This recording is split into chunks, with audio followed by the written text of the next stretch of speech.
What if the greatest villain in Star Wars history was actually its greatest hero?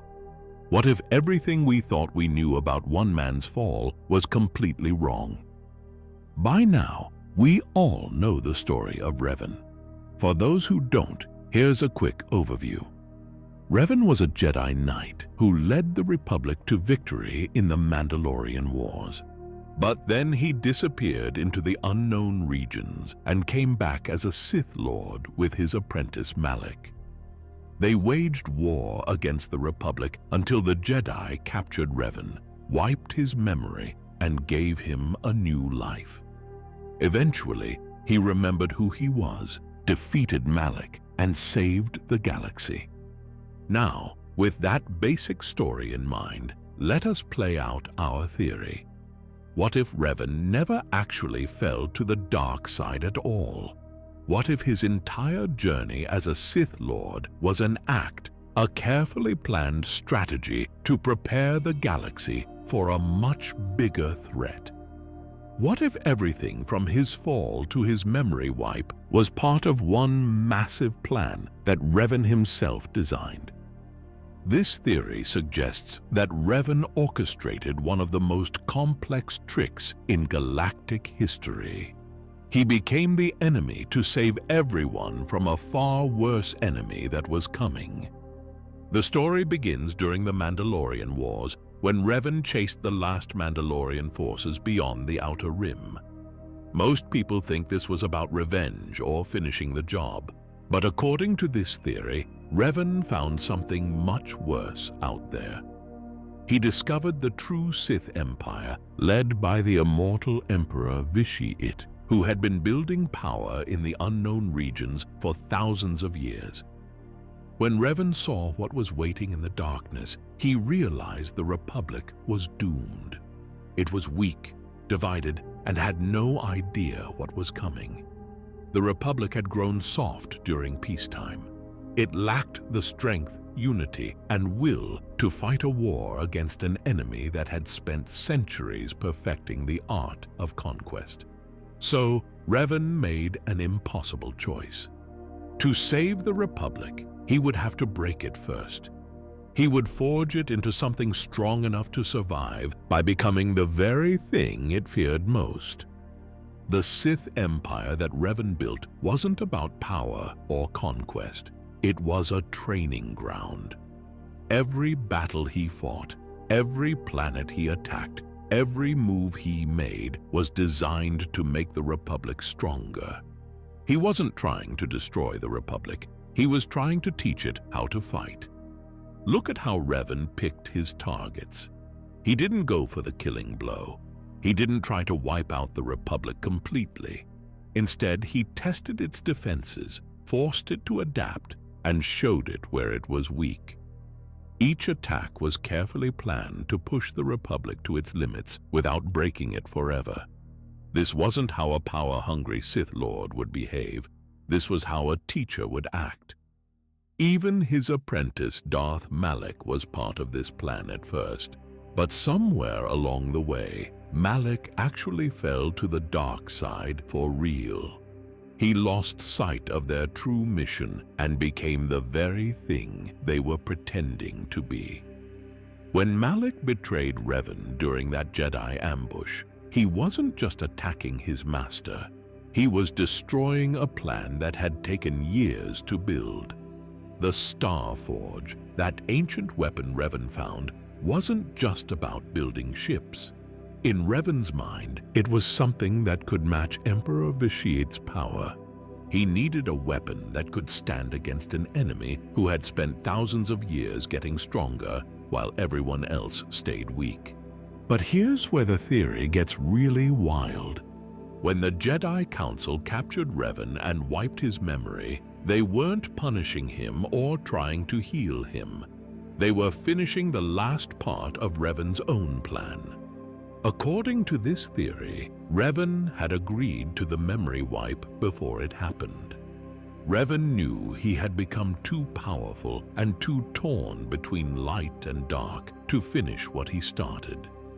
He needed to reset himself completely. The memory wipe wasn't punishment. It was the final test. Could Revan, with no memory of his past or his plan, still choose the right path? Would he become something new, free from both Jedi rules and Sith corruption? The Jedi Council, especially Bastila Shan and the other masters, weren't making this choice alone. They were following a plan that Revan himself had given them. They became part of something so complex that even they didn't fully understand what they were doing. When Revan finally defeated Malak and got his memory back, something amazing happened. This wasn't just Revan returning to who he used to be. This was Revan becoming something entirely new. He now had real experience from both sides of the Force. He had led armies and built empires. He had lost friends and turned away from ultimate power. He had walked through darkness and found his way back to light. This new Revan wasn't bound by Jedi teachings or Sith philosophy. He had become something the galaxy had never seen before, a perfect balance between light and dark. Someone who understood both sides not from books or lectures, but from living them. Even when Emperor Vashit eventually captured and imprisoned Revan, this fits the theory. What looked like defeat was actually the next phase of the plan. From inside Vashit's prison, Revan could study his enemy up close. He could learn how Vashit thought, what techniques he used, and what his ultimate goals were, all while somehow projecting his influence back into the galaxy. The madness that Revan supposedly suffered during his imprisonment becomes much more interesting when you think about it this way. What if his breakdown was fake? What if even in prison, Revan was still planning, still gathering information that would eventually help defeat Vashit? After Revan's final death, his influence didn't just disappear. It spread into everything that came after. The rule of two that Darth Bane created was inspired by Revan's teachings. But according to this theory, Bane didn't read those teachings as the wisdom of a Sith Lord. He read them as warnings about what happens when the Sith get out of control. Revan's impact on the Jedi was just as big. Later generations of Jedi became more willing to bend the rules and think outside the box. They moved away from the strict, unchanging ways that had defined the Jedi for centuries. This change can be traced right back to Revan's example of going beyond traditional limits. Secret groups and Force cults throughout history drew inspiration from how Revan combined light and dark. Even Jedi Masters who never heard his real story found themselves questioning whether the Jedi Code was too rigid. Some experts think Revan deliberately taught the idea that Sith needed to control themselves, knowing that endless fighting would eventually destroy them. If this theory is true, then Revan may have set up everything that came after. The rise of Palpatine, the fall of the Jedi, and Luke Skywalker's eventual victory could all be part of a pattern that Revan saw coming.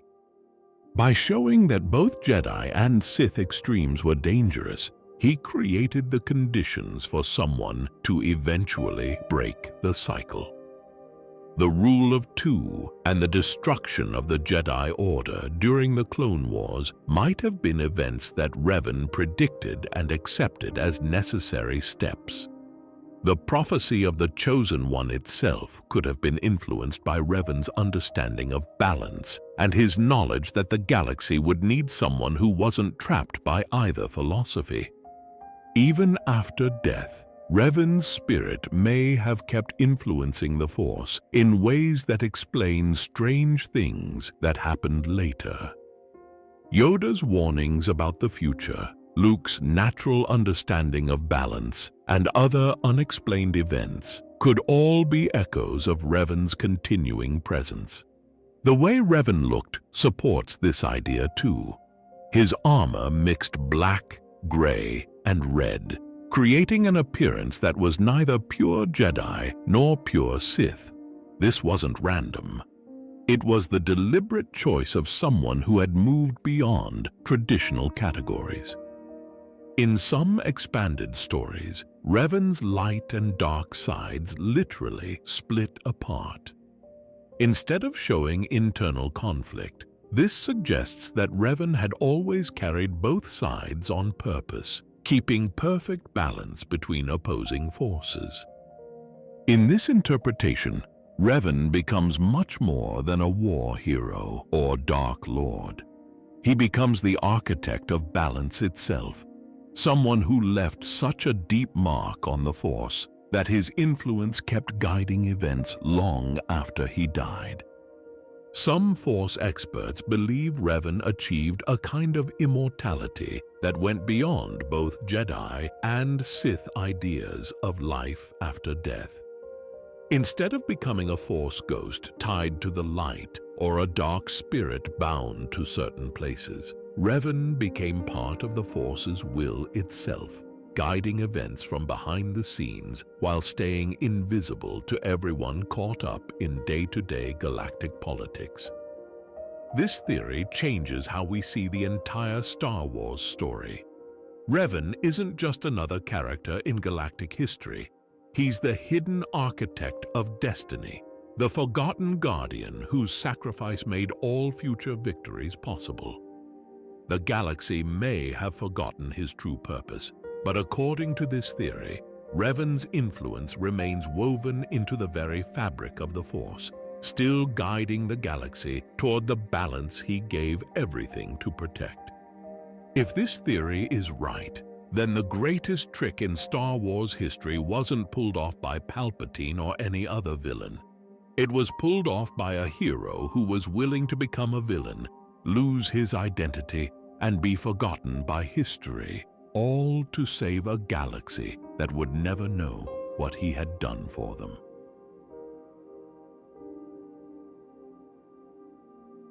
So, maybe Revan was even smarter than we thought. But having calculated plans isn't going to be a one-off in our theories. In fact, our next theory is one of the more chilling, thought-out plans we could find, and if true, reshapes how we perceive one of the most beloved Jedi in all of Star Wars. This is the theory of Obi-Wan Kenobi and the deliberate death of Luke's family. What if one of the most heartbreaking moments in Star Wars was actually carefully planned? What if the burning skeletons of Owen and Beru Lars weren't the result of Imperial brutality, but the calculated sacrifice of a broken Jedi Master? We all remember the scene. Luke rushes home to find his aunt and uncle murdered, their bodies charred beyond recognition. It's supposed to be the moment that launches Luke's journey, the tragedy that pushes him toward his destiny. But what if it wasn't tragedy at all? What if it was strategy? This theory suggests that Obi-Wan Kenobi, the wise mentor we all love, deliberately leaked information to the Empire that led them straight to Owen and Beru Lars. And he did it for one simple, terrifying reason: to make sure Luke Skywalker would never be held back by the same attachments that destroyed his father. To understand this theory, we need to understand what Anakin's fall did to Obi-Wan. The man who walked away from Mustafar wasn't the same Jedi who had trained the Chosen One. He was broken, haunted, and absolutely convinced that he knew exactly where he had gone wrong. Obi-Wan didn't just blame himself for failing Anakin. He blamed the attachments that fueled Anakin's fall. He had watched his former apprentice spiral into darkness because of his fear of losing his mother. He had seen how Anakin's secret marriage to Padme became the final weakness that Palpatine exploited. The rage, the grief, the desperate need to save the people he loved, all of it had driven Anakin straight into the arms of the Sith. For Obi-Wan, the Jedi Code's warnings about attachment weren't just philosophy anymore. They were hard-learned lessons written in the blood of the Republic. The code had been right all along. Love leads to fear. Fear leads to anger. And anger leads to the dark side. So when Obi-Wan was given the job of protecting Luke, he made a vow. There would be no repeat of the Skywalker tragedy. Luke would not be allowed to make the same mistakes his father had made, whatever it took. Now let's look at what actually happens in A New Hope. The Empire's hunt for the droids is suspiciously efficient. They track down the Jawa's sandcrawler almost immediately after it's abandoned. They find Owen and Beru soon after, without any obvious investigation or intelligence gathering. For an empire that's usually portrayed as bumbling and inefficient, this level of precision is remarkable. This theory suggests that Obi-Wan coordinated this hunt himself. During his years of exile on Tatooine, he would have needed contacts in places like Mos Eisley to keep track of Imperial movements and threats to Luke. These same contacts could easily be used to pass information the other way. Picture this. The droids crash on Tatooine, carrying the Death Star plans. Obi-Wan realizes this is the moment he's been waiting for, the crisis that will finally pull Luke away from his mundane life and toward his destiny. But there's a problem. Luke is too attached to Owen and Beru. They represent safety, family, and a normal life that Luke might choose over the dangerous path of a Jedi. So Obi-Wan makes a choice that would horrify the old Jedi Order. He tips off an Imperial contact, perhaps disguised as a criminal or traveler, about the droid's location. Not enough information to compromise the rebellion's mission, but just enough to set the Empire on the right trail. The trail that leads from the Jawas to the Lars farm. The goal isn't just to remove obstacles to Luke's training, it's to ensure that Luke has no choice but to leave Tatooine. No family to anchor him to the past. No safe harbor to retreat to when things get difficult. No emotional ties that the dark side could exploit later. Think about why Owen and Beru had to die from Obi-Wan's perspective. These weren't evil people, but they were limiting Luke's potential in ways that could prove fatal. They discouraged his sense of adventure, constantly pushing him to stay on the farm and forget about the larger galaxy. They delayed any possibility of Force training, keeping Luke ignorant of his heritage and abilities. Most dangerously, they represented a life that Luke could fall back on if his Jedi training became too difficult or frightening. Obi-Wan had learned from watching Anakin that attachment makes you vulnerable. If Luke remained emotionally tied to Owen and Beru, he might resist the call to action when the galaxy needed him most. Worse, if they were captured or threatened later, Luke might make the same desperate choices that had driven Anakin to the dark side. By allowing their deaths to happen, Obi-Wan erased the final emotional obstacle to Luke's Jedi path. It's cold, calculated, and absolutely ruthless.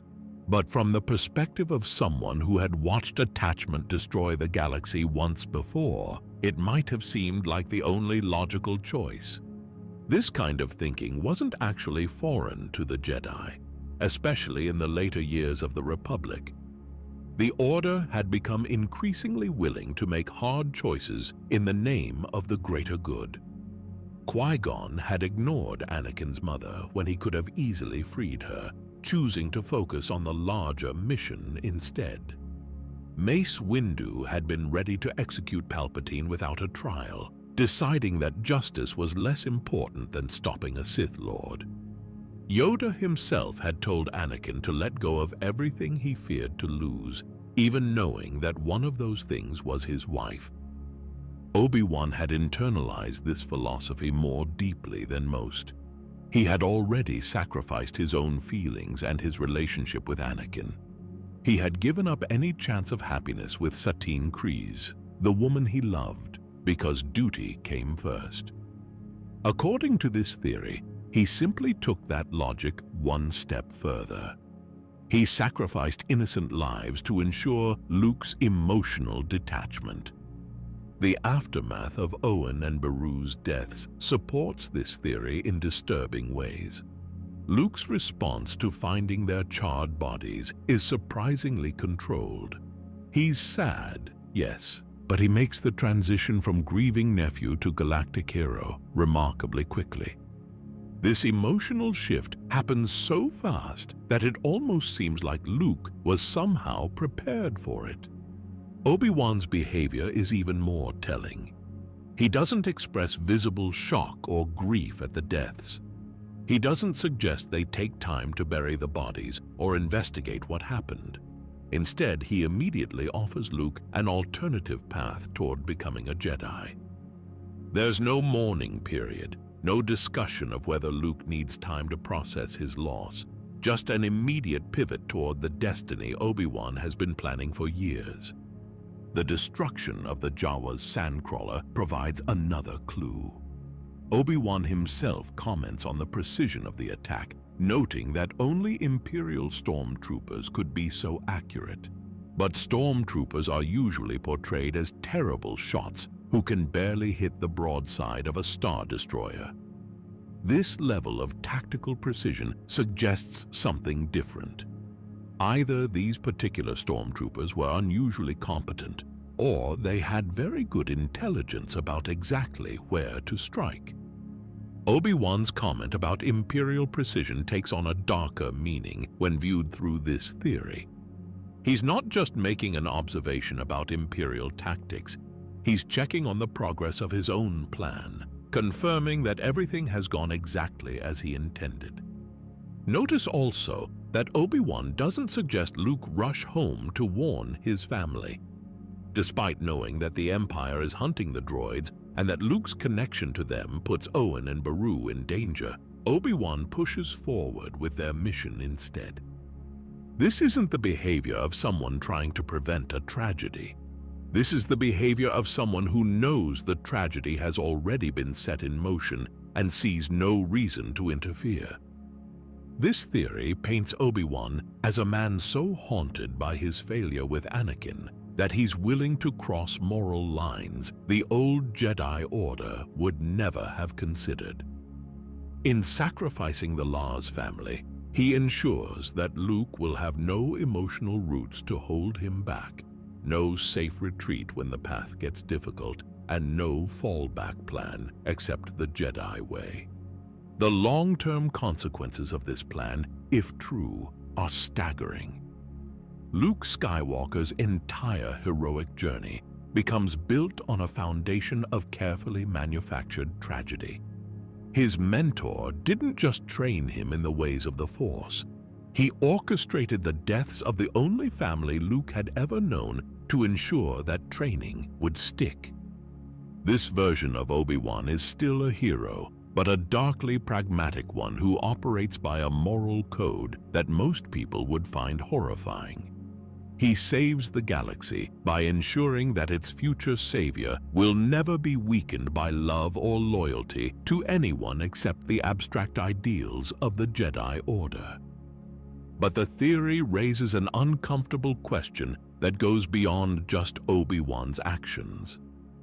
Did the Jedi ever really stop trying to play God with people's lives? Or did they just get better at hiding their manipulations behind noble rhetoric about the greater good? If this theory is true, then the wise, gentle mentor we all remember was actually something much more complex and morally ambiguous. Obi-Wan Kenobi becomes a man willing to commit murder by proxy to prevent his student from making the same mistakes that had destroyed his previous apprentice. It's a theory that forces us to confront the possibility that even our heroes are capable of making choices that would normally be considered villainous. And it suggests that the line between wisdom and manipulation, between mentorship and control might be thinner than we'd like to believe. The most disturbing part of this theory isn't just that Obi-Wan might have orchestrated the deaths of Luke's family.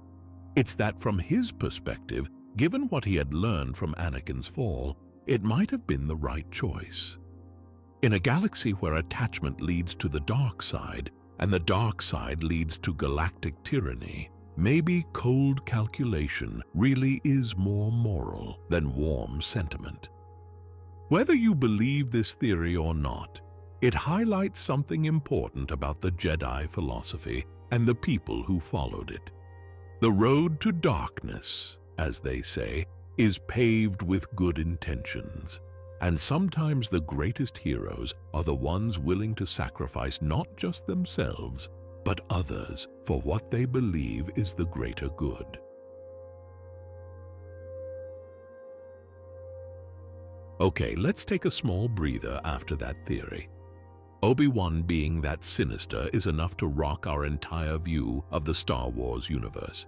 But it is believable enough to entertain, and that's what the greatest Star Wars theories is all about. Now, speaking of believable theories, let us move over to a fan-favorite Sith. This theory is how Darth Maul was never actually a Sith apprentice at all, but something far more mysterious and tragic. What if Darth Maul wasn't just a Zabrak from Dathomir turned Sith by Darth Sidious?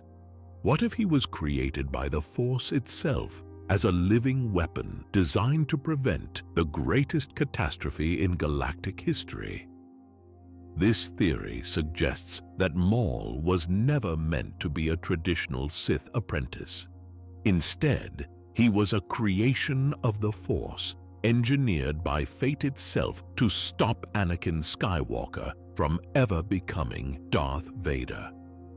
The Force, sensing a fracture in the timeline, took the radical step of balancing itself ahead of time by manifesting Maul as an instrument of destruction. His mission was simple: eliminate Qui-Gon Jinn before he could find and train Anakin. But when that plan failed, the Force refused to let Maul die, repurposing him into a backup agent to keep interfering with the events that would lead to Anakin's fall. To understand this theory, we need to look at Qui-Gon Jinn and why he posed such a threat to the cosmic balance. Qui-Gon was unique among the Jedi. He was the one master most likely to train Anakin correctly, without fear and without the rigid suppression that characterized the Jedi Order. He believed in the living Force, in following instinct over doctrine. If Qui-Gon had trained Anakin, things might have turned out very differently. Anakin wouldn't have been handed over to a young, inexperienced Obi-Wan who was still dealing with his own grief and uncertainty. Qui-Gon would have understood Anakin's emotional nature and worked with it rather than trying to suppress it. He might have found a way to address Anakin's fears about his mother instead of ignoring them. But the Force couldn't allow this to happen. Not yet. The galaxy wasn't ready for an unbalanced chosen one to emerge prematurely. So the Force created Maul as a countermeasure, a brutal and emotionless warrior whose only purpose was to end Qui-Gon's life. Maul succeeded in killing Qui-Gon during their duel on Naboo, fulfilling the first part of his directive. But then something unexpected happened. Obi-Wan survived and cut Maul in half, sending him tumbling down that reactor shaft. This should have been the end of the story. Plan A was complete, even if it hadn't gone exactly as intended. But Maul didn't die. By all natural laws, he should have. Being cut in half and falling down a massive shaft should be fatal for anyone, even someone trained in the dark side. His survival through what he claimed was sheer hatred and will sounds impressive, but this theory suggests something deeper was at work. The Force itself refused to let him die. Think about Maul's resurrection on the junk planet Lotho Minor. His mind was shattered and then somehow reconstructed. His body was rebuilt with mechanical spider legs. This wasn't just a natural act of survival driven by rage. This was divine intervention, the Force keeping its weapon alive because it still had work to do. The Force needed Maul as a backup plan. With Qui-Gon dead and Obi-Wan training Anakin anyway, the original timeline was still intact. Anakin was still on track to become Darth Vader. So the Force repurposed Maul, turning him into a wild card whose job was to interfere just enough to weaken Palpatine's plans, delay Anakin's corruption, and create chaos in the carefully orchestrated events of the Clone Wars. Look at what Maul does when he returns during the Clone Wars. He doesn't try to rejoin the Sith or serve Palpatine again. Instead, he creates his own shadow empire that destabilizes both the Republic and the Separatists. He's working against both sides of the war that Palpatine is using to manipulate Anakin toward the dark side. His conquest of Mandalore is particularly telling. Mandalore isn't just any planet. It's a world whose fate becomes deeply connected to Anakin's story through Ahsoka Tano, Obi-Wan, and Bo-Katan Kryze. By taking control of Mandalore, Maul inserts himself directly into the network of relationships that surround Anakin. One of Maul's most significant acts during this period is killing Duchess Satine Kryze. This isn't just random violence. Satine was the woman Obi-Wan loved, and her death drives a wedge deep into Obi-Wan's soul while also creating doubt about the Jedi Order's ability to protect those they care about. It's another pressure valve, another way of destabilizing the chain of events leading to Anakin's fall. Every move Maul makes during the Clone Wars serves this same function. He's constantly disrupting the carefully laid plans that Palpatine has been building for years. He's throwing variables into the equation that the Sith Lord can't control or predict. The most revealing moment comes during the Siege of Mandalore in the final season of the Clone Wars.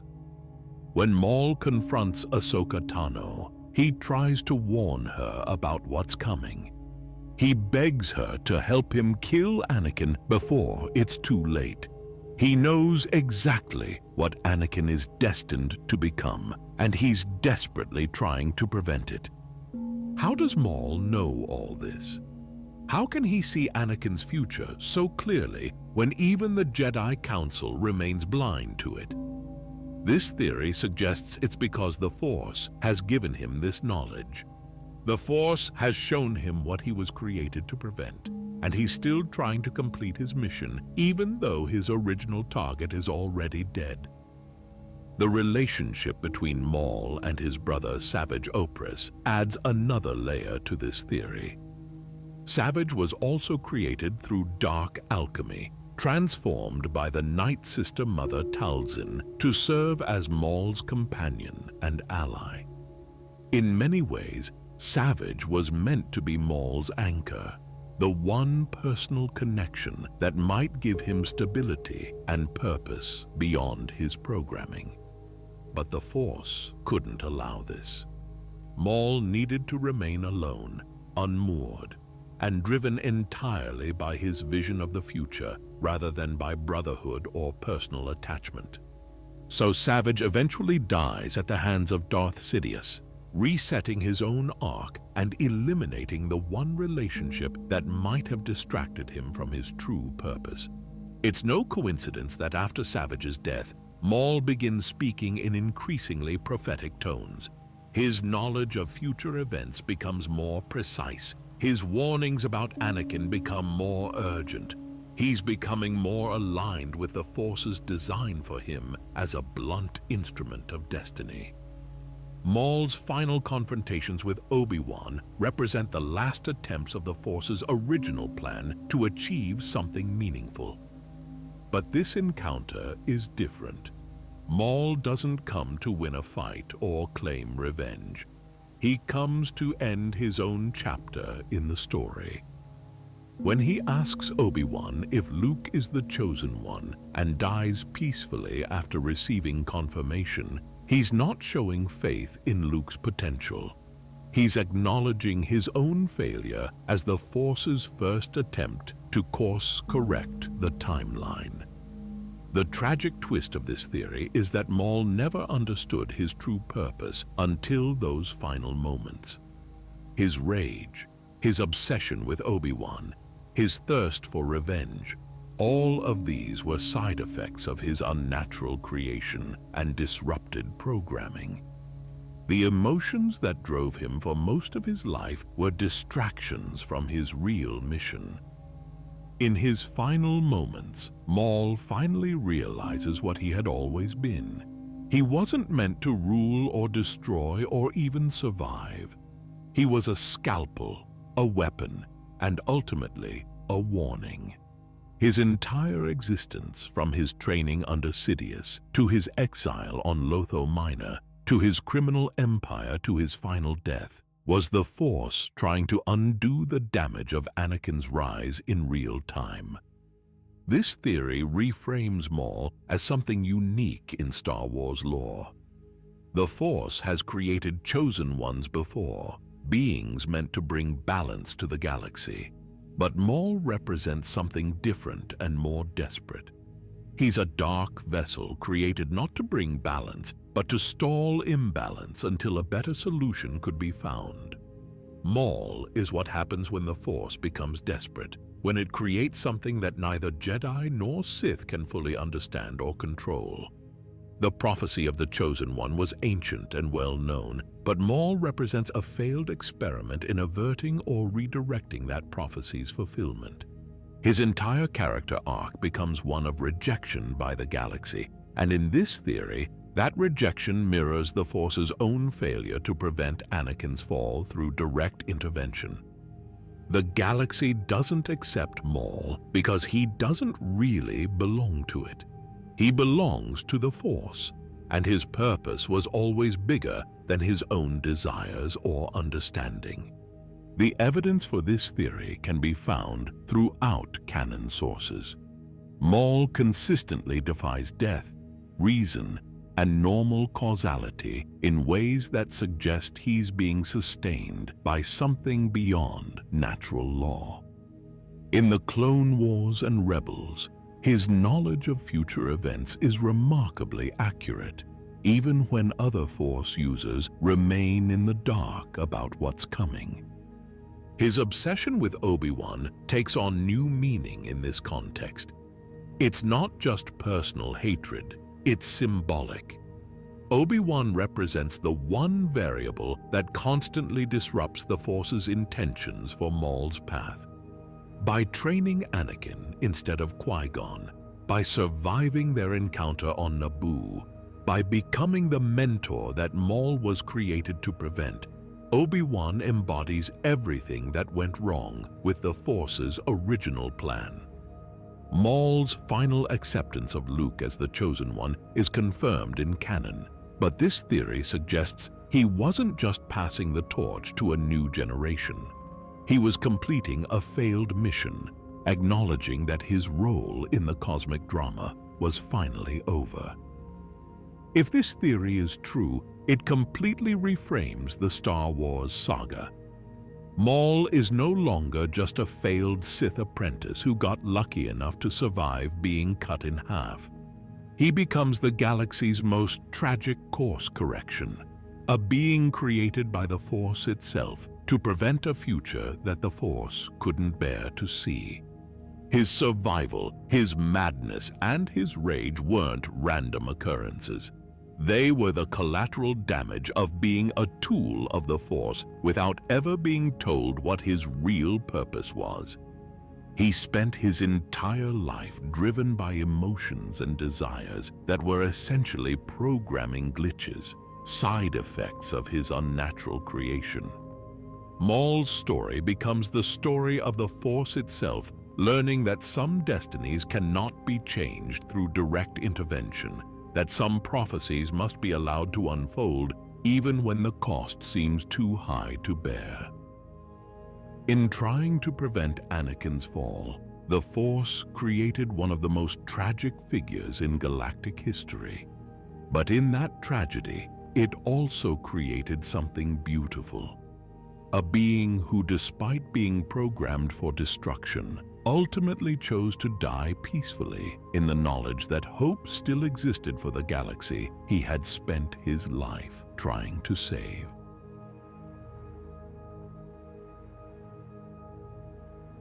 We've talked about heroes with hidden agendas and cosmic forces trying to change destiny, but sometimes the most terrifying theories aren't about good guys gone bad or mystical interventions. Sometimes they're about what happens when the wrong person wins completely. This theory asks a simple question that leads to absolute nightmare fuel. What if General Grievous had won the Clone Wars? What if the coughing cyborg general we remember as a somewhat tragic villain had actually been the galaxy's most dangerous threat? What if his defeat was the only thing standing between civilization and a mechanical apocalypse that would make the Empire look like a paradise? This theory takes us into an alternate timeline where General Grievous doesn't just survive the Clone Wars. He outmaneuvers both Count Dooku and Emperor Palpatine, eliminates the Sith entirely, and transforms the galaxy into something that would give even the darkest science fiction nightmares. Welcome to the droid hegemony. In this timeline, Grievous sees through the manipulation that made him a pawn in Palpatine's game. Instead of remaining loyal to masters who view him as expendable, he decides to take control for himself. He assassinates both Dooku and Sidious, wiping out the Sith influence that had been pulling the strings of the separatist movement. With the dark side's manipulation removed, Grievous seizes full control of the massive droid armies that had been fighting the Republic. But this isn't a story about another warlord taking power. This is about something far more sinister. Grievous doesn't just want to rule the galaxy, he wants to perfect it. And his idea of perfection is a universe where organic life exists only to serve mechanical efficiency. The Jedi Order falls quickly under this new regime. But Grievous doesn't just hunt them to extinction like Palpatine did. He turns their destruction into a twisted machine religion. Droids begin chanting "Purge is order" before every Jedi execution, treating the elimination of Force users as a sacred duty to mechanical purity. The Jedi artifacts become resources to be harvested. Their kyber crystals are ground down and used to power a massive satellite array that blocks hyperspace signals across the galaxy. This isn't just about preventing rebels from communicating. It's about cutting off any hope of organized resistance before it can even begin. The Sith don't escape this purge either. Despite being the ones who originally created Grievous, they're declared obsolete along with all other Force mysticism. Grievous institutes something called logicism, a doctrine of pure, mechanized truth that rejects anything that can't be calculated or predicted. Ancient Sith and Jedi holocrons are either destroyed outright or repurposed as data storage containers for battle droid memories. Any child born with Force sensitivity is flagged immediately by the new surveillance systems. They're either lobotomized to remove their connection to the Force or repurposed as bioreactors to power the endless drone factories that have become the galaxy's primary industry. The transformation of the core worlds shows just how complete this mechanical takeover becomes. Coruscant, the shining capital of the Republic, gets completely repurposed. The Galactic Senate building is torn down and replaced with something called Central Logic, a planetary-scale data core that becomes the brain of the new regime. The Jedi Temple, that symbol of hope and wisdom that had stood for thousands of years, is melted down completely. In its place rises a neural computation hub specifically designed to monitor force-sensitive brain patterns across the galaxy.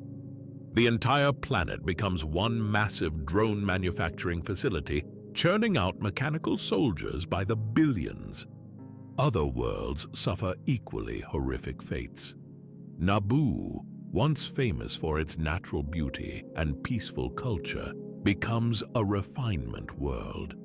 Its oceans are drained to provide coolant for the massive computational systems. The lush green fields that Queen Amidala once called home are transformed into metallic landscapes covered with data towers and probe launchers. Alderaan, that peaceful world that would have been destroyed by the Death Star in our timeline, suffers a fate arguably worse than annihilation. It becomes something called the Civic Reprogramming Center.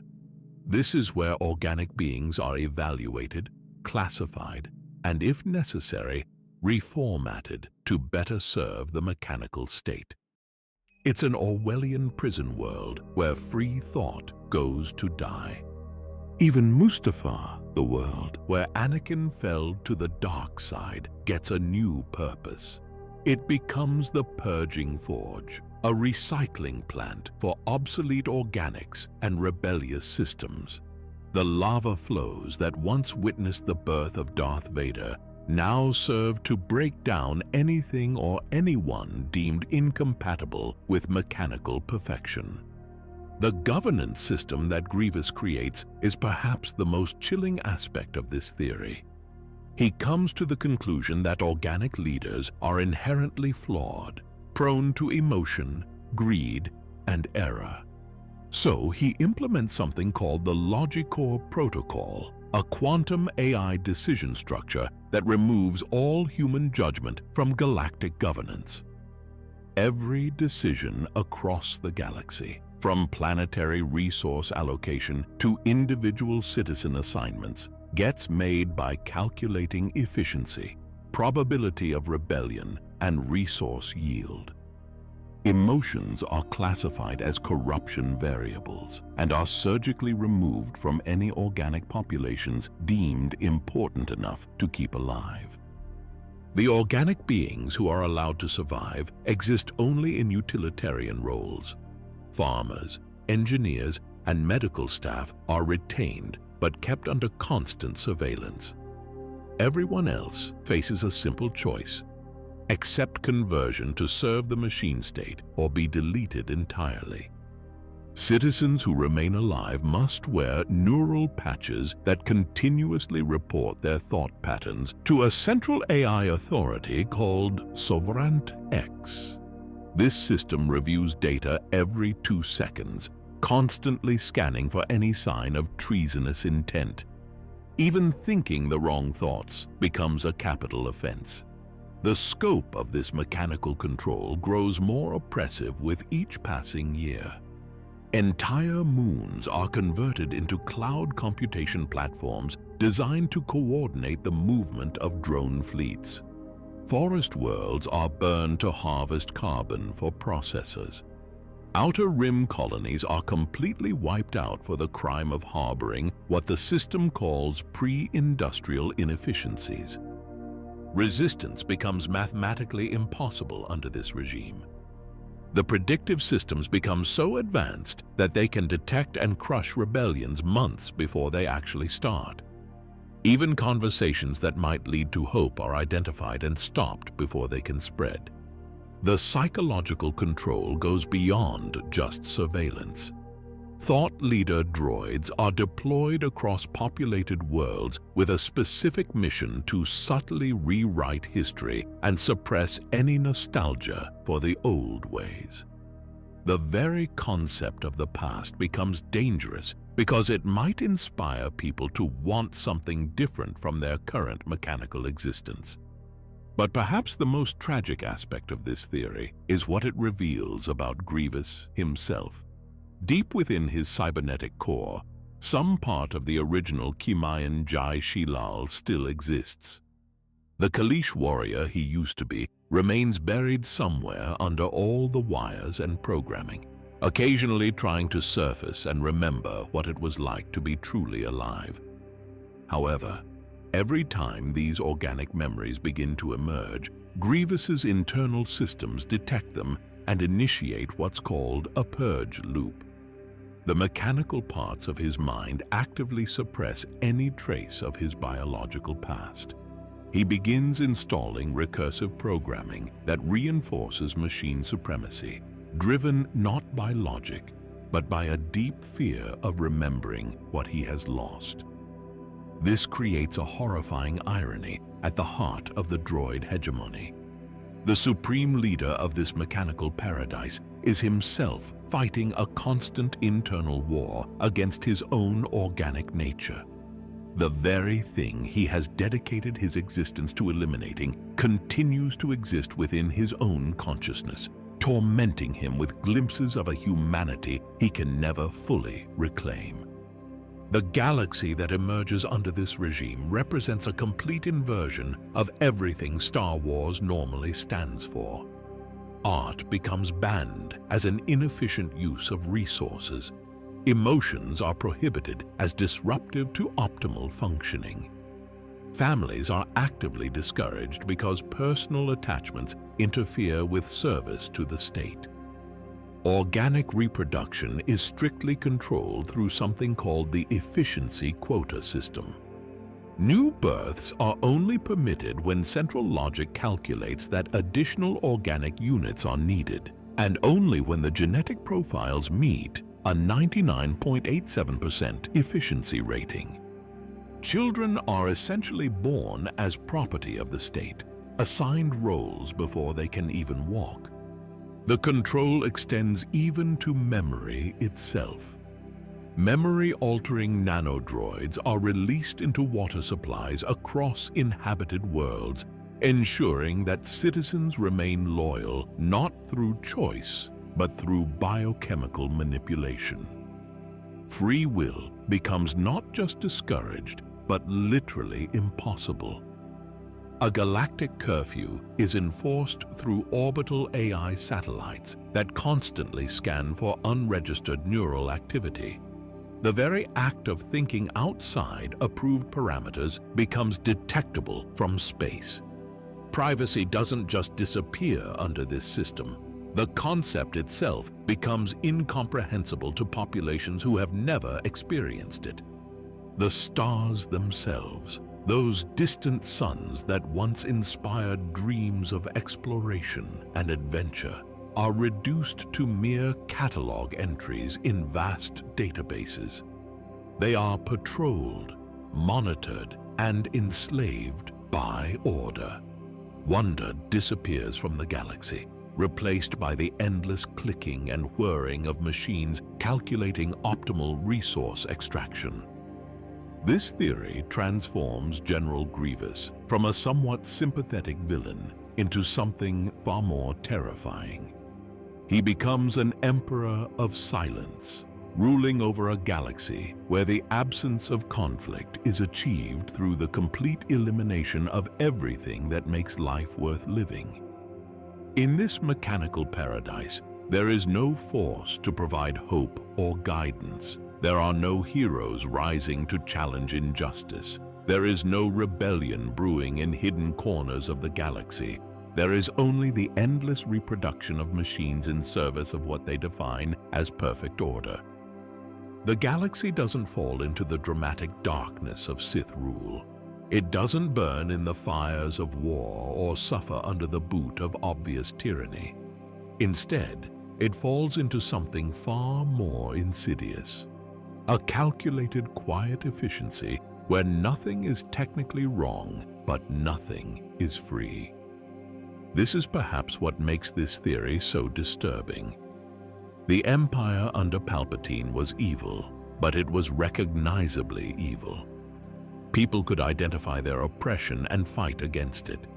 The droid hegemony offers no such clarity. It provides safety, order, and efficiency. It eliminates war, crime, and suffering. It just happens to eliminate everything else that makes existence meaningful in the process. The theory serves as a dark mirror to our own world's increasing dependence on technology and artificial intelligence. It asks uncomfortable questions about the price of perfect efficiency and the value of human inefficiency. In a galaxy where every problem has been solved through mechanical precision, the only thing left to wonder about is whether the cure has become worse than any disease it was meant to treat. General Grievous, in this timeline, achieves everything he ever claimed to want. He gets revenge against the organics who wronged him. He creates a perfectly ordered society free from the chaos and emotion that characterized organic governance. He builds something that will last forever, expanding endlessly across the galaxy in the name of mechanical perfection. But in achieving this victory, he also creates the most horrifying possible outcome for the Star Wars galaxy. A universe where the light side and dark side of the Force become equally irrelevant because the Force itself has been systematically eliminated. A place where hope dies not in dramatic fashion, but through the slow, methodical process of being optimized away by algorithms that see it as an inefficient use of processing power. It's a reminder that sometimes the greatest threats don't come from those who want to rule through fear or hatred. Sometimes they come from those who want to rule through perfect, emotionless logic. And in a galaxy far, far away, that might be the most terrifying possibility of all.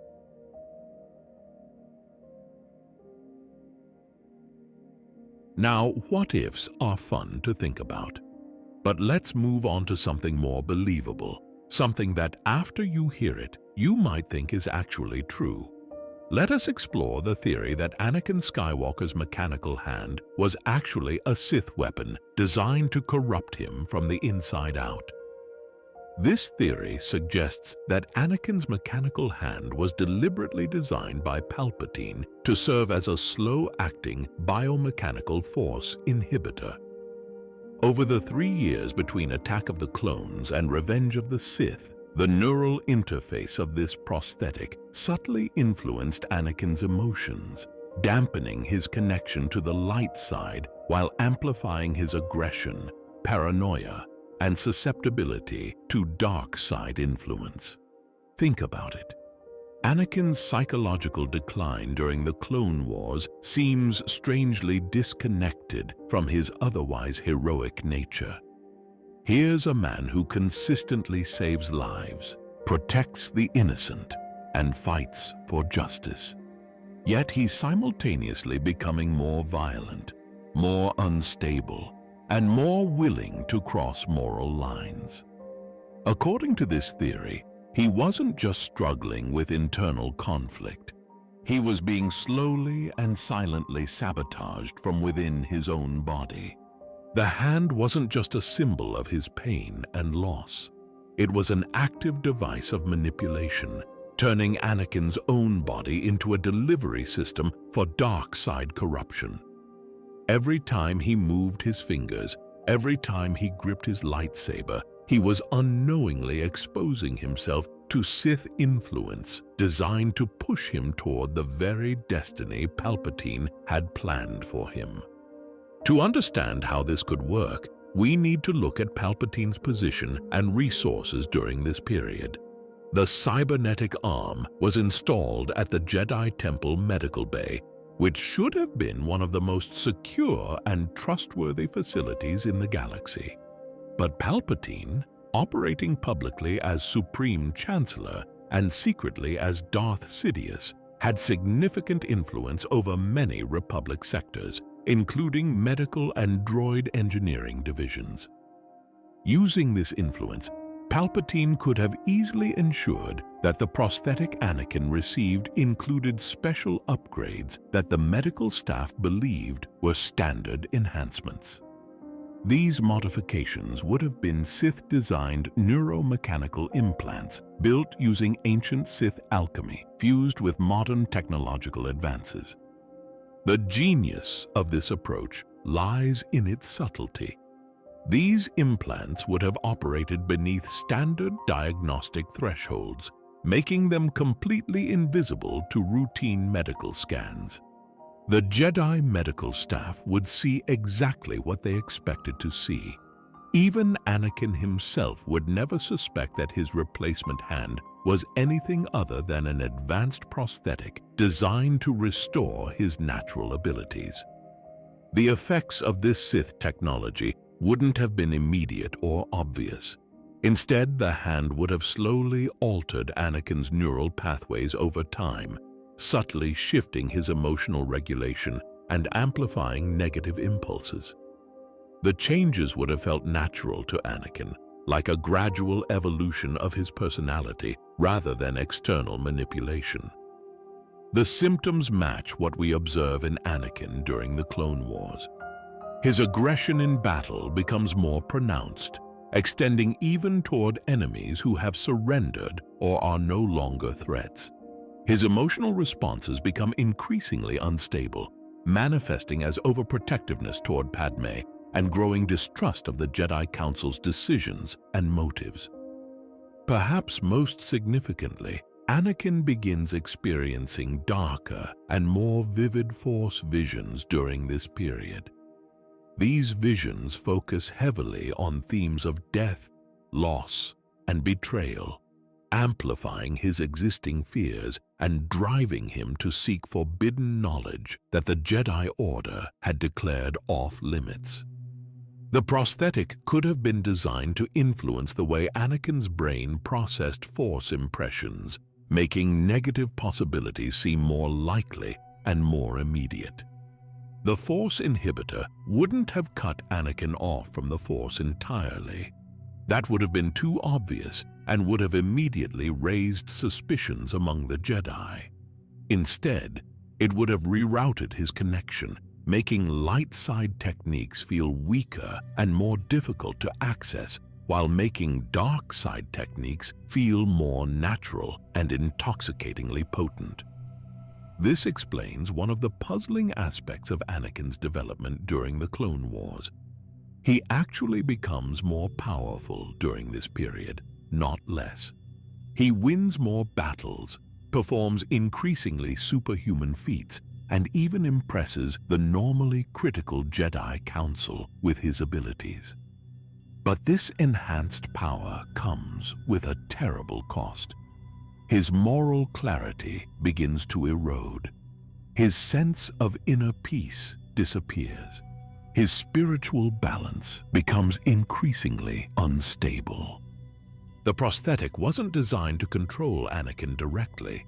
Palpatine was too smart to attempt crude mind control on a Jedi of Anakin's strength and training. Instead, the device was meant to corrode him from within, gradually shifting his baseline emotional state until he would choose the dark path himself while believing the decision was entirely his own.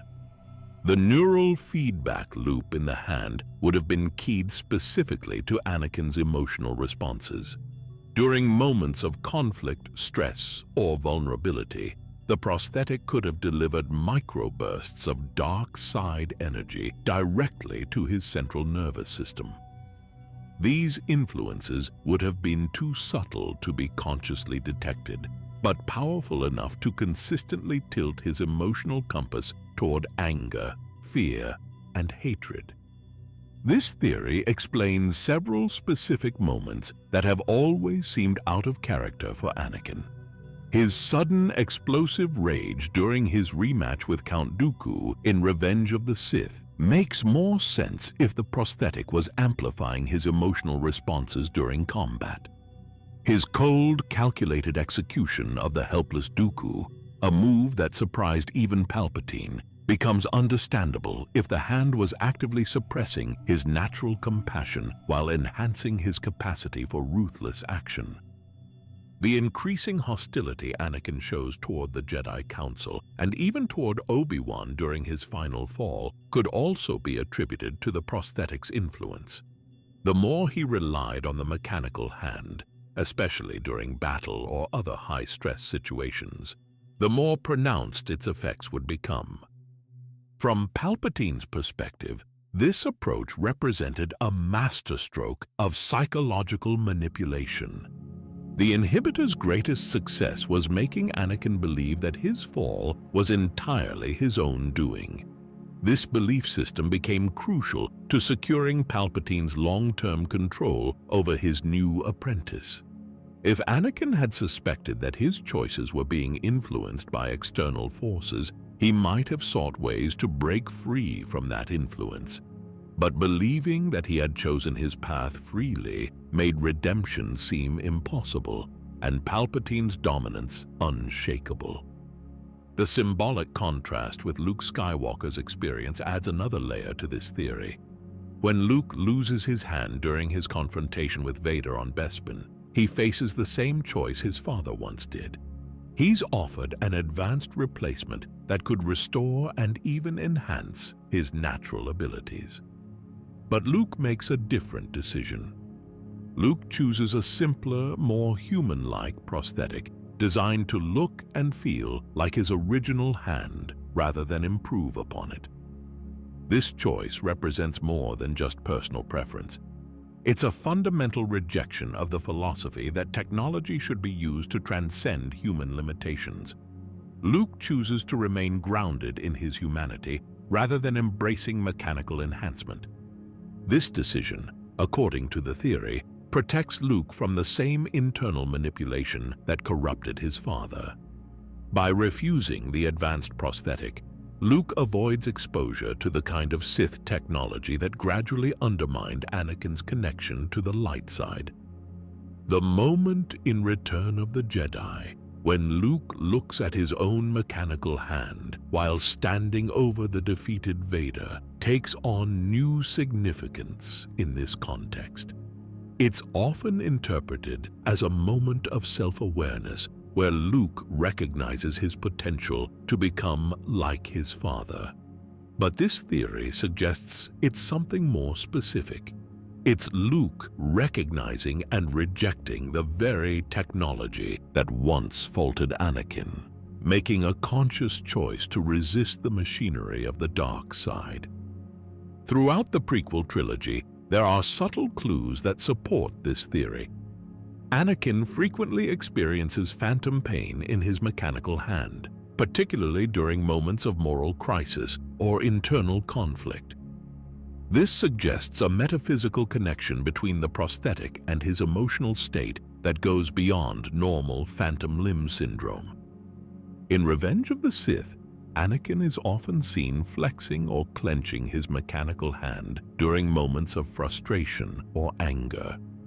These could be interpreted as unconscious responses to the prosthetic's influence, physical manifestations of the internal pressure building within him as the Sith technology pushes him toward darker emotional states. The broader Star Wars canon provides additional context for this theory.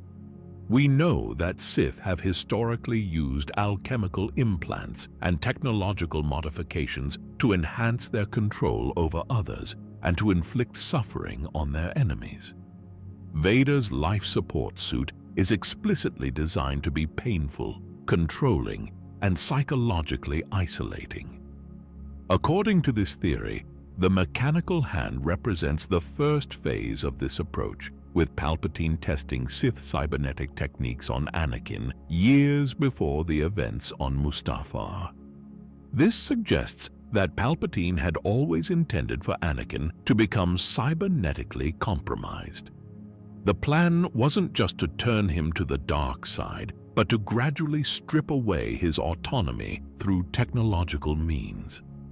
Vader's condition after Mustafar wouldn't have been an unfortunate necessity caused by his injuries. It would have been the final stage of a transformation that began the moment Anakin's flesh was first replaced with Sith-designed metal. The implications of this theory extend beyond just Anakin's personal story. It reframes the entire Clone Wars as more than just a military conflict between the Republic and the Separatists. It becomes a battleground where subtle force manipulation and technological corruption play roles just as important as traditional warfare. The theory also suggests that the Jedi's increasing reliance on technology during the war may have created systemic vulnerabilities that the Sith were able to exploit. If Sith-designed components could be introduced into medical prosthetics, what other Republic technologies might have been compromised? The clone troopers had behavioral modification chips that could turn them against their Jedi commanders. The Jedi themselves were using advanced cybernetics, droid support systems, and other technologies that could potentially be subverted. This raises disturbing questions about the nature of technological dependence in the Star Wars universe. The theory implies that even the most powerful Jedi can be brought down through subtle manipulation of their perceptions rather than direct confrontation. It suggests that the line between helpful technology and controlling influence may be thinner than anyone realizes. The mechanical hand theory transforms our understanding of Anakin's fall from a story about personal weakness and moral failure into something more complex and tragic. If the theory is correct, then Anakin was fighting a battle he never knew he was in, struggling against an enemy that had already taken up residence inside his own body. Every choice he made during the Clone Wars becomes suspect.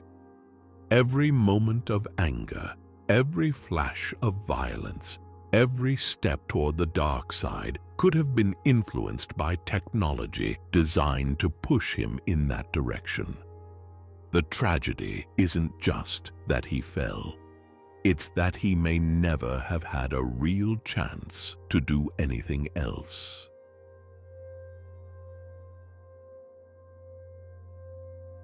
This theory revolves around the story of the infamous Darth Bane and his creation of the Rule of Two.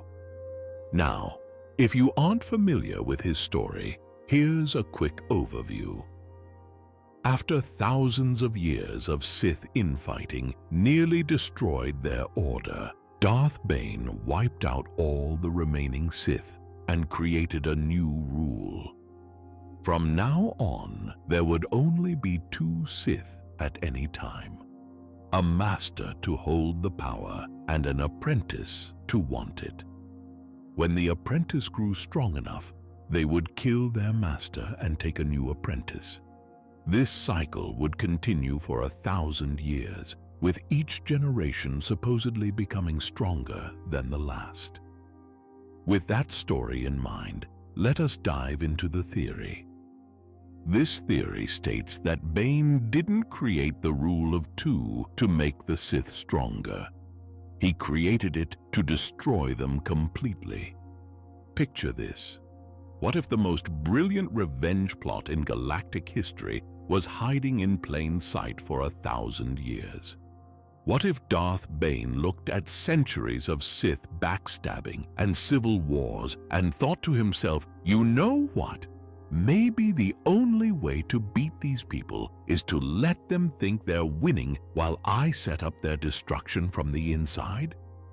This theory proposes that Bane built a fatal flaw into the Rule of Two, like a virus hidden in computer code that only activates after years of use. According to this idea, every time an apprentice kills their master, they don't just inherit knowledge and power. They also get stuck with a piece of their dead master's consciousness floating around in their head. Over centuries, these mental fragments pile up until the final Sith Lord becomes less of a ruler and more of a mental asylum, housing dozens of ancient dead guys all screaming at once. The theory suggests that Bane designed the rule of two as the ultimate long game. He'd create a system that looked like it was making the Sith stronger, while actually turning each generation into a more unstable mess than the last. Think about what Bane witnessed before he came up with this plan. For thousands of years, the Sith kept getting close to taking over the galaxy, only to fall apart because they couldn't stop stabbing each other in the back. Bane watched brilliant Sith lords waste time fighting each other instead of their real enemies. He saw powerful empires crumble because everyone was too busy grabbing for more personal power to actually run anything. According to this theory, Bane reached a simple conclusion. The Sith were their own worst enemy, and they always would be. So instead of trying to fix this problem, why not turn it into a weapon? He could create a system that would give future Sith exactly what they wanted, while ensuring it would eventually drive them insane. The theory explains that when Bane set up the rule of two, he used ancient Sith magic to bind a piece of his own mind to his apprentice. But this wasn't him trying to live forever like other Sith had attempted. This was him planting a curse that would get passed down through every generation. Every time a new apprentice killed their master, the dead master's consciousness would get imprinted on the killer's mind. Over time, this would create a growing collection of dead Sith voices all crammed into the same head. Each one would bring their own memories, their own anger, and their own desperate need to be in control. This theory paints a picture of what someone like Palpatine would be dealing with by the end of the line. After 1,000 years of this cycle, he wouldn't just be one person making decisions. He'd be carrying the mental remains of dozens of previous Sith masters, all arguing with each other and trying to influence his choices. His mind would become a war zone where ancient voices fight for control. The theory suggests this explains a lot about Palpatine's behavior that never quite made sense. His incredible intelligence is matched by moments of seemingly stupid decisions. His careful long-term planning gives way to reckless overconfidence. His subtle political manipulation turns into crude displays of raw power. According to this theory, these aren't character flaws. They're symptoms of a mind that's literally being torn apart by too many competing personalities. Look at Palpatine's obsession with cloning and finding new bodies in the sequel trilogy. The standard explanation is that he's afraid of death and wants to live forever. But this theory offers a different possibility. Maybe he's not trying to achieve immortality. Maybe he's trying to escape the nightmare inside his own head. The theory proposes that being trapped in your own mind with dozens of ancient Sith lords who all hate each other and want to be in charge would be a special kind of torture. The cloning experiments and possession attempts wouldn't be about conquering death. They'd be about finding a fresh start, a clean mind that isn't already overcrowded with the ghosts of previous Dark Lords. This would explain some of Palpatine's more questionable strategic decisions. Building a second Death Star after the first one was destroyed seems like a massive tactical error. Why create the exact same weapon when you know your enemies have already figured out how to destroy it? But if Palpatine's judgment is being influenced by centuries of dead Sith voices, all demanding immediate destruction and overwhelming displays of power, then careful strategy might get drowned out by ancient impulses toward brute force solutions. The theory suggests that these voices represent generations of Sith who solved problems through raw power rather than subtle planning. Their influence would push Palpatine away from the political genius that had served him so well and toward the kind of dramatic, destructive approaches that had characterized the Sith for thousands of years. This theory also reframes Palpatine's focus on Luke Skywalker. Luke wouldn't just represent a potential apprentice or a threat to be eliminated. He'd represent a way out of the mental prison that Bane had created. If Palpatine could somehow transfer his consciousness into Luke's body, he might be able to escape the accumulated burden of all those other Sith voices. Luke would be a fresh start, a clean vessel that could carry Palpatine's essence without all the baggage from previous generations. The young man's powerful connection to the Force would make him an ideal host, and his emotional connections to his friends would provide ways to manipulate and control him. But Luke's refusal to join the dark side would break this plan completely. According to the theory, when Luke throws away his lightsaber and declares himself a Jedi, he cuts the chain that Bane had forged 1,000 years earlier. Luke never kills a Sith in anger. He never becomes part of the cycle that had been slowly driving every Dark Lord insane. The theory points to various pieces of evidence throughout Star Wars lore. Sith holocrons often show their creators as still conscious and aware even thousands of years after their deaths. This suggests that Sith consciousness doesn't just disappear when their bodies die. The spirits stick around, looking for ways to influence new hosts. Bane's own documented attempts at transferring his essence failed to achieve true immortality. But this theory suggests he learned from those failures and turned them into weapons against future generations. Instead of trying to preserve himself, he found a way to ensure that every future Sith would be slowly poisoned by the past. The theory proposes that the Sith Eternal Cult on Exegol might not just be followers worshipping a powerful leader. They could be desperate caretakers trying to keep their master's fractured mind from completely falling apart. Their rituals and chants might be attempts to provide some kind of mental stability for someone who's barely holding on to his sanity. Palpatine's lifelong obsession with collecting ancient Sith artifacts and studying old temples could also support this theory. Maybe he wasn't just gathering trophies or researching history. Maybe he was searching for ways to manage the growing chaos in his own head. Ancient meditation techniques or ritual objects might provide temporary relief from the constant mental pressure. The way Palpatine dies also fits this theory. He's not defeated by a stronger Sith or someone with more dark side power.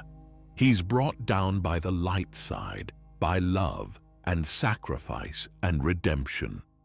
Vader's choice to save Luke represents everything that the Sith philosophy rejects. It's the complete opposite of the selfish, power-hungry thinking that had driven the rule of two for 1,000 years. According to this theory, when Vader throws Palpatine down that reactor shaft, he's not just killing his master. He's ending the cycle that Bane created. The accumulated voices of 1,000 years of Sith Lords die with Palpatine, taking their madness and their curses with them. This theory suggests that the Sith could never truly win despite having incredible power and resources, because every victory brought them closer to the mental breakdown that Bane had engineered. The stronger they became, the more unstable their leadership became. Ultimate power wasn't the goal of the rule of two. It was the trigger for ultimate punishment. The theory paints Darth Bane's revenge as perfect in its cruelty and its justice. He gave the Sith exactly what they claimed to want while ensuring it would destroy them. They got their galactic empire, their unlimited power, and their dominance over their enemies. But they paid for it with their sanity and ultimately their lives. According to this theory, the rule of two became a slow suicide pact disguised as a philosophy of strength. Each generation thought they were building towards something greater, but they were actually just adding more weight to a mental burden that would eventually crush whoever had to carry it. The theory suggests that in the end, Bane got exactly what he wanted. The Sith lineage didn't die in glorious battle or dramatic confrontation. It died with a fractured scream inside a dying mind, brought down by the very system it had trusted to make it stronger. The greatest enemies of the Sith weren't the Jedi or any rebellion. They were the voices of their own ancestors, whispering madness until they couldn't tell their own thoughts from the echoes of the dead. Luke Skywalker represents the clean break from this cycle. Free from the curse that had been poisoning the Sith for a millennium, he could rebuild the Jedi without carrying the mental baggage of previous generations. His victory wasn't just about defeating evil. It was about breaking free from a pattern that had trapped both sides in endless cycles of conflict and revenge. The theory concludes that the galaxy could finally heal because someone had refused to continue the cycle that Darth Bane had created. The rule of two died with Palpatine, taking its madness with it. And for the first time in 1,000 years, the Force could find balance without the weight of ancient hatred dragging it back toward darkness.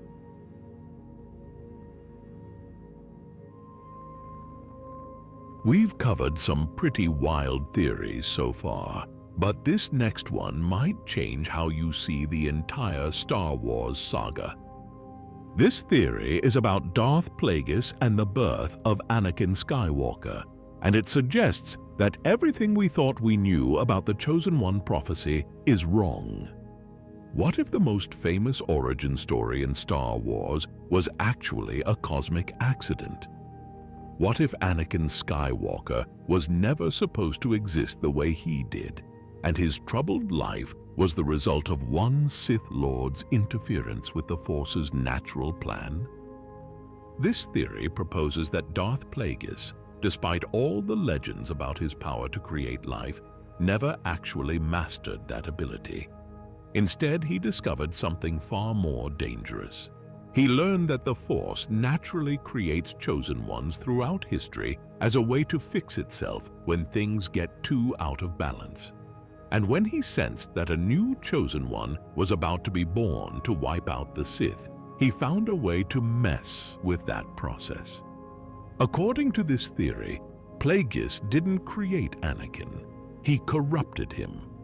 To understand this theory, we need to think about how the Force actually works. Most people assume the Force is passive, just sitting there waiting for Jedi and Sith to use it. But this theory suggests the Force is more like a living system that actively maintains balance across the galaxy. When things tip too far toward darkness, it creates a chosen one to set things right. The theory proposes that these chosen ones appear every few centuries, usually emerging from nowhere with no clear parentage or lineage. They're born during times of extreme imbalance, and their job is to restore harmony to the galaxy. The key point is that they're meant to transcend the usual Jedi versus Sith conflict. They're not supposed to join either side. They're supposed to rise above both and bring true balance. The ancient prophecy that the Jedi knew about might have been misunderstood from the beginning. The theory suggests it wasn't specifically about Anakin Skywalker. It was about a repeating pattern, a cosmic cycle where the Force periodically sends someone to clean up the mess that everyone else has made. So where does Plagueis fit into this? According to the theory, Plagueis couldn't actually create life from nothing like the stories claim. What he could do was much more subtle and arguably more dangerous. Through his experiments with midi-chlorians and his deep connection to the dark side, he developed the ability to sense when the Force was preparing to create a new chosen one. Think of it like being able to predict when lightning is about to strike. Plagueis couldn't create the lightning, but he could detect the conditions that would lead to it. And once he knew a cosmic correction was coming, he found a way to interfere with the process. When Plagueis sensed that the Force was about to produce a chosen one to eliminate the Sith threat, he acted like a lightning rod. Using ancient Sith techniques and meditation practices, he managed to redirect that cosmic energy to a specific target. In this case, a slave woman on Tatooine named Shmi Skywalker. But here's the crucial part of the theory. By interfering with the Force's natural process, Plagueis tainted the original design. Instead of creating the pure vessel of balance that the Force intended, his meddling produced a broken version. Anakin was born with incredible power, but he also carried emotional instability, heightened fear responses, and an inner vulnerability that made him susceptible to dark side manipulation. This explains why Anakin always seemed torn between two different natures. His deep compassion and genuine desire to save lives represented the original Chosen One programming, the part of him that was meant to bring balance through understanding and peace. But his impulsiveness, his fear of loss, and his eventual rage came from the corruption that Plagueis had introduced into the process. The theory suggests that Anakin's incredible midi-chlorian count wasn't a sign of divine favor. It was actually evidence of tampering. The Force had been trying to create a normal Chosen One, but Plagueis' interference had amplified and distorted that process, creating someone with more raw power than was ever intended, but also with fatal flaws built into his very nature. This reframes the way we think about the Jedi's interpretation of the prophecy. They assumed that the Chosen One would destroy the Sith and restore Jedi supremacy across the galaxy. But according to this theory, the Force doesn't pick sides. Balance might mean destroying the Jedi just as much as destroying the Sith. Anakin did fulfill the prophecy, but in a twisted way that nobody expected. He wiped out both the Jedi Order and the Sith, bringing balance through destruction rather than harmony. The theory suggests that if Plagueis hadn't interfered, the original Chosen One might have found a way to restore balance without all the death and suffering that Anakin's path required. When Palpatine killed his master Plagueis, he thought he was claiming power and eliminating a rival. But according to this theory, Palpatine had no idea that his master had already sabotaged the galaxy's destiny. Palpatine saw Anakin as a gift from the Force, a powerful ally who had been delivered into his hands by cosmic chance. What Palpatine didn't realize was that Anakin was also like a virus that had been injected into the prophecy. All of Palpatine's later problems, his inability to fully control Anakin, Vader's erratic behavior, and the eventual rise of Luke Skywalker, could be traced back to the fact that he was building his empire on a foundation that had been compromised from the very beginning. This theory suggests that Luke Skywalker represents the Force's second attempt to create a proper Chosen One. Luke was born naturally without any Sith interference in the aftermath of Anakin's fall to the dark side. The theory proposes that Luke is actually the real Chosen One, the one who fulfills the prophecy as it was originally intended. Think about the differences between Luke and Anakin. Luke was born into a galaxy dominated by darkness, but still chose to seek the light. He was tempted with unlimited power, but chose mercy instead. He faced the opportunity for revenge, but chose forgiveness.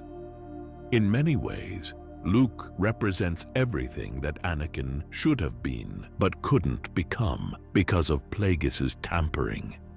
The symbolic elements of their stories support this theory. Luke never knew his father, so he didn't carry the weight of expectations or the burden of a prophecy that everyone was watching him fulfill. He had no Jedi Council imposing restrictions on his training, and no Sith Lord altering his birth. His journey toward becoming a Jedi was organic, driven by his own choices rather than cosmic manipulation. Luke's refusal to kill Vader in anger during their final confrontation becomes the moment when natural balance finally defeats engineered corruption. By choosing love over hatred, mercy over justice, he proves that the Force's original plan could still work even after all the interference and manipulation. His final act in Return of the Jedi restores balance to the galaxy, but he does it by redeeming a Sith rather than destroying one. This represents the kind of solution that the original uncorrupted Chosen One might have found, bringing harmony through understanding rather than victory through violence. The theory finds support in various sources throughout Star Wars lore. In some versions of the sequel trilogy story, Palpatine is confirmed to have been involved in influencing Anakin's conception. But this theory reframes that influence as something Plagueis did, with Sidious never understanding the true cost of his master's actions. Various books and stories reference Plagueis experimenting with midi-chlorians and studying the nature of life itself, but they never actually confirm that he succeeded in creating life from nothing. The theory suggests that the stories about his power were exaggerated, and what he really discovered was how to detect and redirect the Force's natural processes. Yoda's repeated concerns about the prophecy being misread take on new meaning in this context. Maybe the wisest Jedi sensed that something was wrong with Anakin, that he didn't quite fit the pattern they expected from a true Chosen One. But they couldn't identify exactly what was off about the whole situation.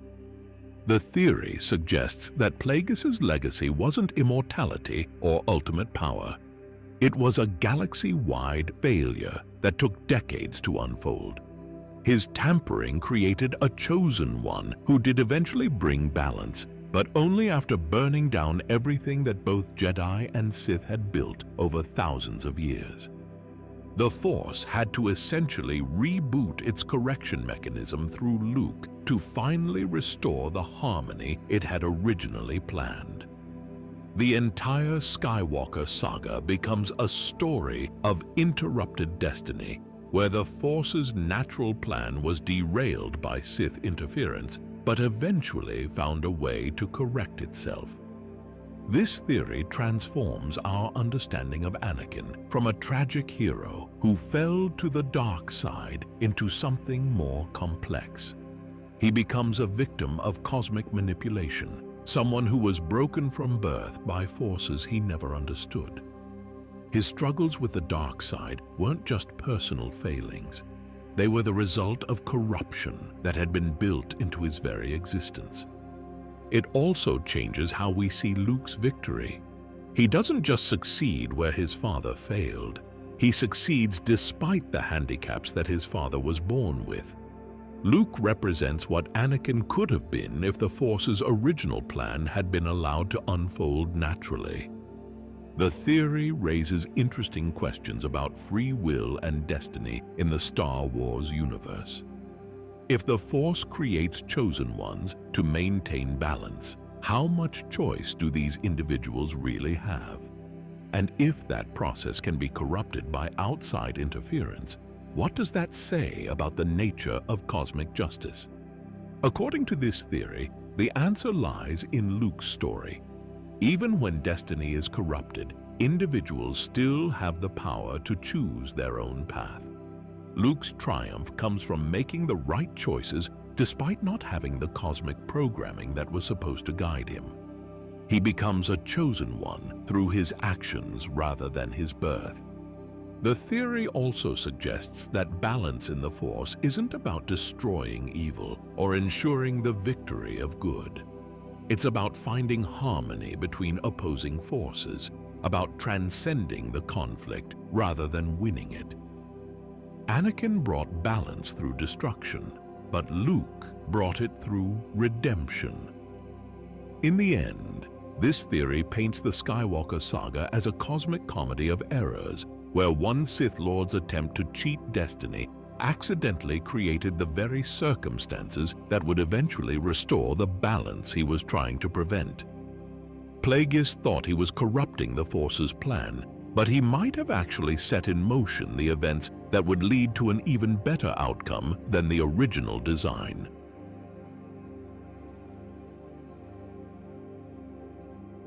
All right, we're into the meat and potatoes of the greatest Star Wars theories now. The next theory might have the most legs of all theories we've covered. This one takes the biggest meme in Star Wars history and turns it completely upside down. We're talking about Stormtrooper accuracy. Picture this. You're watching A New Hope for the 100th time, and Luke, Leia, Han, and Chewbacca are running through those pristine white corridors of the Death Star.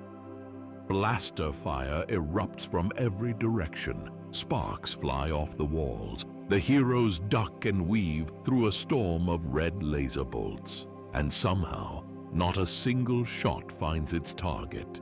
Everyone knows the joke. Stormtroopers can't hit the broad side of a Star Destroyer.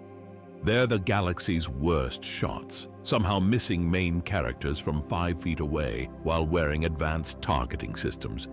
It's been a running gag for decades. But what if the joke is on us? What if those misses were completely deliberate? Consider this possibility. Imperial stormtroopers weren't terrible soldiers with bad aim. They were highly trained professionals following secret orders to let specific targets escape. The Empire's greatest defeats were actually part of a much larger strategy designed to keep the rebellion alive just long enough to serve Imperial purposes. Think about the mastermind behind all of this. Palpatine spent decades manipulating galactic events to grab power. He played both sides of the Clone Wars, controlled the Senate through careful political maneuvering, and eliminated the Jedi through a plan that took years to execute. Does it really make sense that this master manipulator would suddenly become sloppy once he achieved ultimate power? Here's where things get interesting. Palpatine continued using the same strategies that had worked so well during his rise. He needed the rebellion to exist because it served multiple purposes for his empire.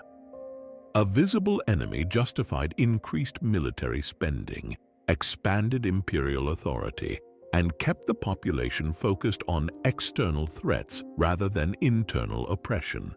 But here's the genius part. Palpatine couldn't just let the rebellion run wild and actually threaten his rule.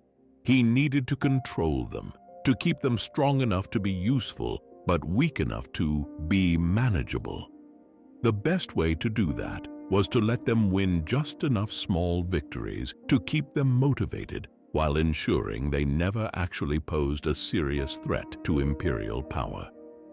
Let's go back to that famous Death Star escape. When our heroes break out of the detention center, they face waves of stormtroopers who seem incapable of hitting them despite having clear shots and superior numbers. The heroes run down long corridors with minimal cover while armored soldiers with advanced weapons fire dozens of shots without landing a single hit. But watch that scene again with fresh eyes. Leia herself points out that their escape was too easy. She tells the others that the Empire let them go so they could track their ship back to the rebel base. If the escape was intentionally allowed, then it makes perfect sense that the stormtroopers would miss on purpose. They weren't trying to kill the prisoners, they were trying to make the escape look convincing while ensuring the rebels made it to their ship. Suddenly, the entire Death Star sequence transforms. The stormtroopers weren't failing at their job. They were succeeding at a different job than what the audience assumed. Their mission wasn't to recapture the prisoners. It was to let them escape in a way that looked like a genuine prison break rather than an obvious setup. Now look at Stormtrooper performance in other situations. During the assault on Echo Base in The Empire Strikes Back, these same soldiers who couldn't hit Luke in a detention center somehow managed to overrun a heavily fortified rebel position with impressive speed and efficiency. They coordinate complex battlefield maneuvers, breach defensive positions, and force the rebellion to abandon their base. On Endor in Return of the Jedi, Stormtroopers successfully capture the entire rebel strike team despite being outnumbered and fighting in unfamiliar forest terrain. They demonstrate tactical awareness, good communication, and effective small unit tactics. These aren't the actions of incompetent soldiers who can't aim properly. The evidence suggests that Stormtroopers were actually highly trained professionals who could be deadly accurate when their orders called for it. But during certain key moments, they received different instructions. Instead of eliminating threats, they were told to shepherd specific individuals toward predetermined outcomes. This fits perfectly with Palpatine's documented approach to galactic politics. Throughout his career, he orchestrated events to maintain what appeared to be balance while actually controlling all sides of the conflict. During the Clone Wars, he commanded both the Republic military and the Separatist forces, using the appearance of war to justify expanding his own authority. The same strategy applied to the Galactic Civil War. By allowing key rebel leaders to escape at crucial moments, he could keep the rebellion functioning as a useful enemy while ensuring they never grew powerful enough to actually threaten his rule. Here's how this would work in practice. The Empire has intelligence networks throughout the galaxy. They know where major rebel leaders are and what operations are being planned. Instead of simply crushing the rebellion immediately, Imperial commanders receive instructions to let certain individuals escape during specific operations. These escapes serve multiple purposes for the Empire. They make the rebellion feel like they're achieving meaningful victories, which keeps them engaged and prevents them from pursuing more desperate or unpredictable strategies. They also provide opportunities for Imperial intelligence to track rebel movements and gather information about their plans and resources. Most importantly, these controlled defeats give Palpatine justification for increasing Imperial military presence and expanding authoritarian policies. Every rebel victory, no matter how small, can be used as evidence that the Empire needs more ships, more troops, and more authority to deal with the terrorist threat.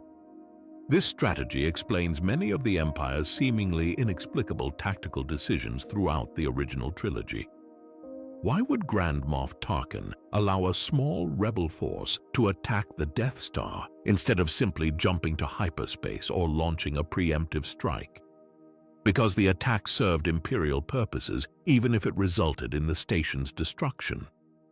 The Death Star represented enormous military and financial investment, but it also represented a strategic liability. A weapon capable of destroying planets was too brutal for long-term governance. It created fear, but it also created resentment and desperation that could unite Imperial enemies. By allowing the rebels to destroy it, Palpatine could eliminate a problematic weapon while simultaneously justifying even more militarization and authoritarian control. The rebel victory at Yavin becomes a carefully orchestrated Imperial defeat.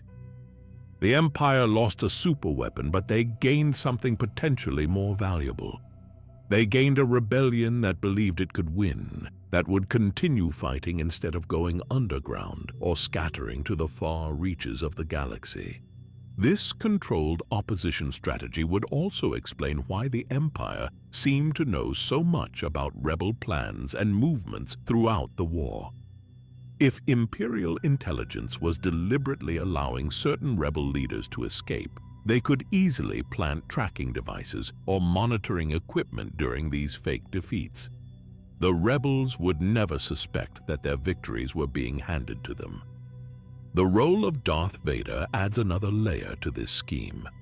Vader's pursuit of Luke Skywalker appears relentless and personal, but it might actually be part of the larger Imperial strategy. By making Vader's hunt for Luke seem like a personal vendetta, Palpatine could mask the fact that Luke's continued survival served Imperial purposes. Luke represented the perfect enemy for the Empire. He was young, idealistic, and powerful enough to inspire others, but inexperienced enough to be manipulated. By keeping Luke alive and allowing him to achieve small victories, the Empire could use him as a lightning rod for anti-Imperial sentiment while ensuring that the rebellion remained focused on military solutions rather than political or economic ones. Palpatine's ultimate plan involved turning Luke to the dark side and using him to replace Vader as his apprentice. But even if that plan failed, Luke's continued existence as a rebel leader served Imperial interests by giving the opposition a face and a focus that the Empire could monitor and control. This interpretation transforms our understanding of the Galactic Civil War from a straightforward good versus evil conflict into something much more complex and sinister. The rebellion's victories weren't proof that good could triumph over evil. They were proof that evil could be so sophisticated that it could control its own opposition. Palpatine emerges as an even more brilliant strategist than previously imagined. Instead of simply crushing his enemies through brute force, he turned them into unwitting tools of his own agenda. The rebellion thought they were fighting for freedom, but they were actually helping to justify and maintain the very system they were trying to overthrow. From this perspective, the Empire's defeats at Yavin, Hoth, and Endor weren't military failures. They were political successes that allowed Palpatine to maintain the appearance of legitimate opposition while actually controlling the entire conflict. The rebellion served as a pressure valve that channeled anti-imperial sentiment into manageable military actions rather than widespread popular uprising. This strategy might have worked indefinitely if Palpatine hadn't made one crucial miscalculation. He underestimated the power of genuine emotional connections and personal relationships. His plan depended on being able to predict and control individual behavior, but Luke's love for his father represented something that couldn't be easily manipulated or redirected. When Luke refused to kill Vader and instead chose to redeem him, he broke the pattern that Palpatine had been exploiting for years. Instead of responding to manipulation with predictable anger or fear, Luke responded with compassion and forgiveness. This unexpected response created a cascade of events that the Emperor couldn't control or redirect. Vader's decision to save Luke and destroy Palpatine represented the failure of the Imperial strategy. For the first time in decades, someone had acted out of genuine love rather than calculated self-interest. The Empire's sophisticated manipulation tactics had no answer for this kind of authentic emotional response. This interpretation forces us to reconsider everything we thought we knew about the Galactic Civil War. It suggests that the conflict was far more one-sided than it appeared, with the Empire controlling both sides of the war from the beginning. The rebellion's victories weren't proof of their tactical superiority or moral righteousness. They were evidence of how completely they had been outmaneuvered by an enemy who was playing a completely different game. This makes the ultimate rebel victory even more significant. Luke and Vader didn't just defeat the Empire through superior military strategy or political maneuvering. They defeated it by refusing to play by the rules that Palpatine had established. They chose love over power, redemption over revenge, and authentic emotion over calculated manipulation. The Stormtroopers themselves become tragic figures in this interpretation. Instead of being comic relief, they become professional warriors who were forced to participate in a deception that ultimately served to perpetuate the very conflicts they were trained to end. Their poor aim wasn't a failure of training or equipment. It was evidence of how completely they had been subordinated to a political agenda that turned military victory into strategic defeat.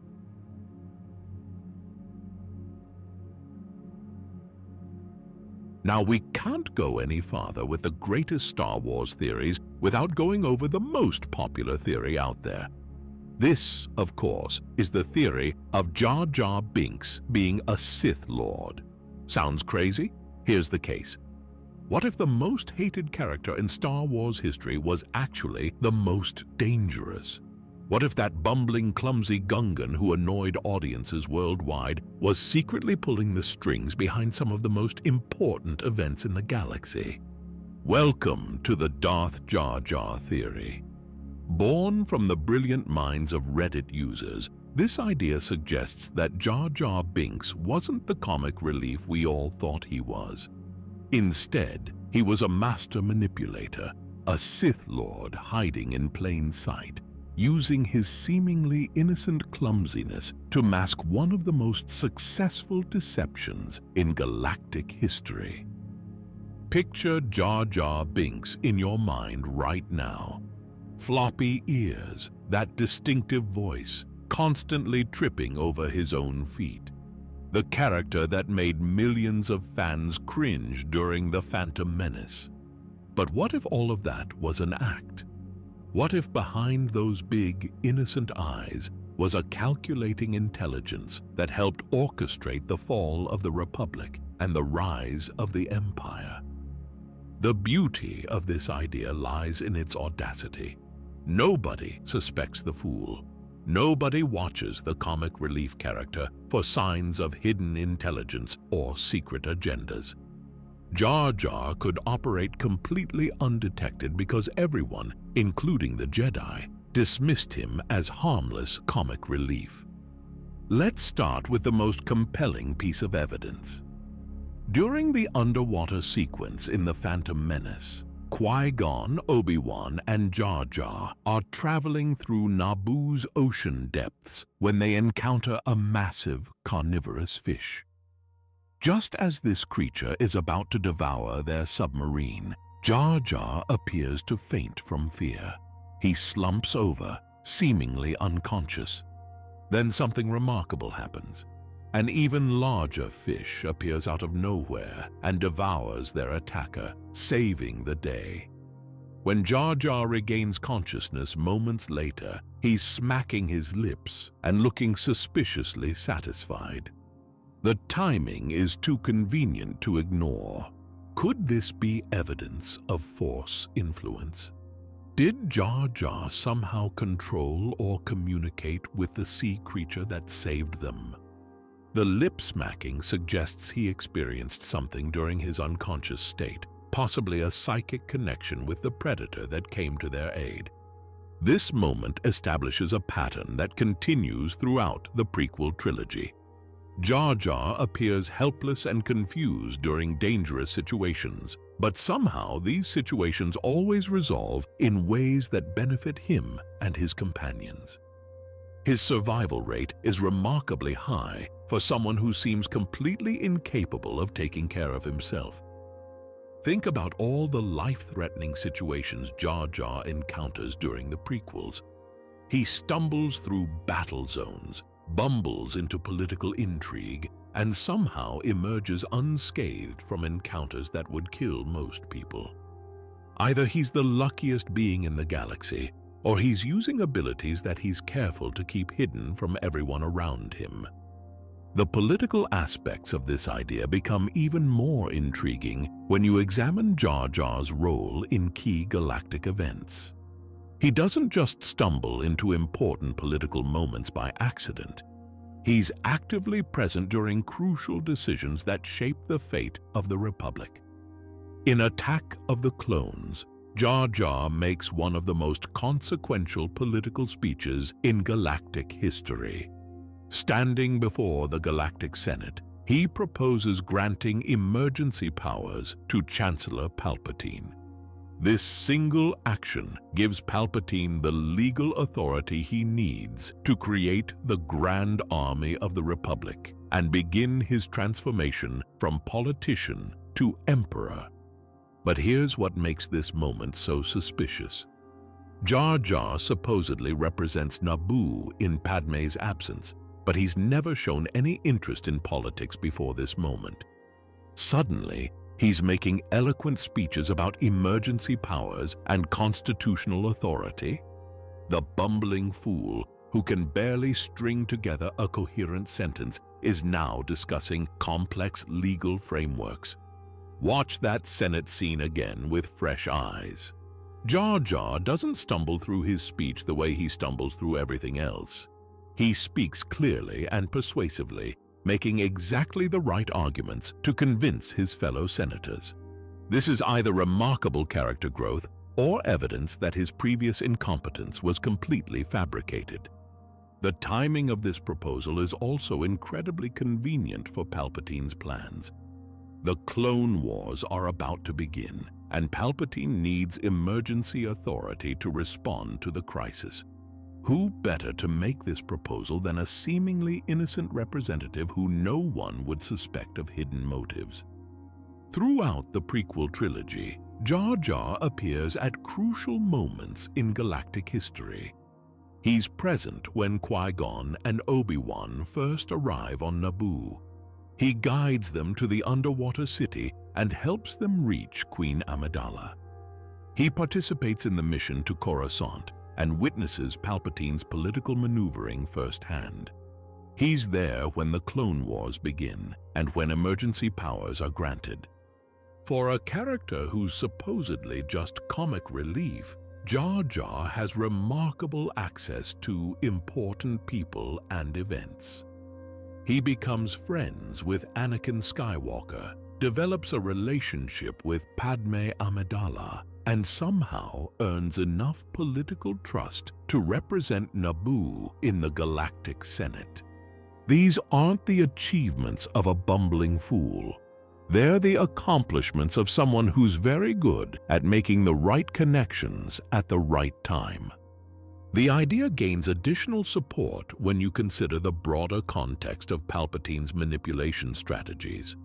Throughout the prequel trilogy, Palpatine uses seemingly innocent allies to advance his agenda.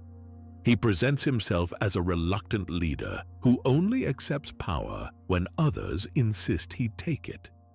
Having Jar Jar propose the emergency powers fits perfectly with this approach. If Jar Jar was working with Palpatine, either knowingly or unknowingly, it would explain how Palpatine always seemed to have the right people making the right suggestions at exactly the right moments. Instead of Palpatine having to push for emergency powers himself, he could rely on his innocent-seeming ally to make the proposal on his behalf. The physical evidence for Jar Jar's hidden abilities extends beyond the underwater fish incident. Throughout the prequel trilogy, he demonstrates remarkable reflexes and survival instincts that seem inconsistent with his clumsy personality. During the Battle of Naboo, he accidentally destroys multiple battle droids while appearing to panic and flee. His random movements and flailing limbs somehow result in tactical victories.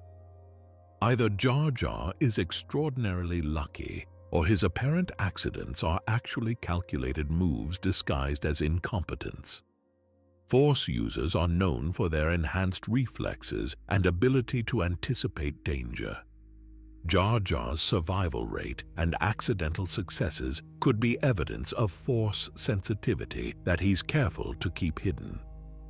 The lip movements that Lumpawaru identified in the original Reddit post add another layer to this idea. During crucial scenes, Jar Jar can be seen moving his lips silently while important events unfold around him. These mouth movements could be evidence of Force influence, with Jar Jar subtly manipulating the thoughts and decisions of people nearby. Force users have been shown using mind tricks and suggestion throughout the Star Wars saga. If Jar Jar possessed these abilities, he could influence political decisions and dangerous situations without anyone realizing what was happening. His physical presence at key moments would give him the opportunity to use these powers when they would have the greatest impact. The idea also explains one of the biggest mysteries surrounding Jar Jar's character. How did George Lucas expect audiences to accept such an obviously annoying character as comic relief? If Jar Jar was originally intended to be revealed as a Sith Lord, then the audience's negative reaction would make perfect sense. We were supposed to find him irritating because he was actually the villain. Some supporters of this idea suggest that Lucas originally planned to reveal Jar Jar's true nature in Attack of the Clones or Revenge of the Sith. However, the overwhelmingly negative fan reaction to the character in The Phantom Menace may have forced him to abandon this plot twist. Instead of revealing Jar Jar as the secret mastermind, Lucas may have decided to make Count Dooku the main Sith antagonist and leave Jar Jar's true nature hidden. This would explain why Jar Jar's role diminishes significantly in the later prequel films. In The Phantom Menace, he's a major character who drives much of the plot. By Revenge of the Sith, he's barely present at all. If he was originally intended to have a major villain reveal, his reduced screen time in later films makes sense. The idea also recontextualizes Jar Jar's relationship with other characters. His friendship with young Anakin Skywalker takes on sinister implications if he was actually a Sith Lord. Instead of innocent companionship, their relationship becomes an opportunity for dark side influence during Anakin's formative years. Jar Jar's loyalty to Padme and his eventual representation of Naboo in the Senate could be part of a long-term strategy to position himself close to important political figures. By appearing harmless and helpful, he could gain access to information and opportunities that would be invaluable to Sith plans. The underwater city sequence also supports this interpretation. Jar Jar leads Qui-Gon and Obi-Wan directly to Boss Nass and the Gungan army. This guidance is supposedly motivated by his desire to help, but it also serves to involve the Gungans in the conflict with the Trade Federation. The Gungan army becomes crucial to the liberation of Naboo, which in turn helps establish Palpatine's political career. If Jar Jar was manipulating these events, he was effectively orchestrating the circumstances that would lead to Palpatine's rise to power. His seemingly innocent actions create the exact conditions needed for his allies' political advancement. The Battle of Naboo itself provides more evidence for this interpretation. Jar Jar's accidental destruction of battle droids isn't just lucky. It's remarkably effective and well-timed.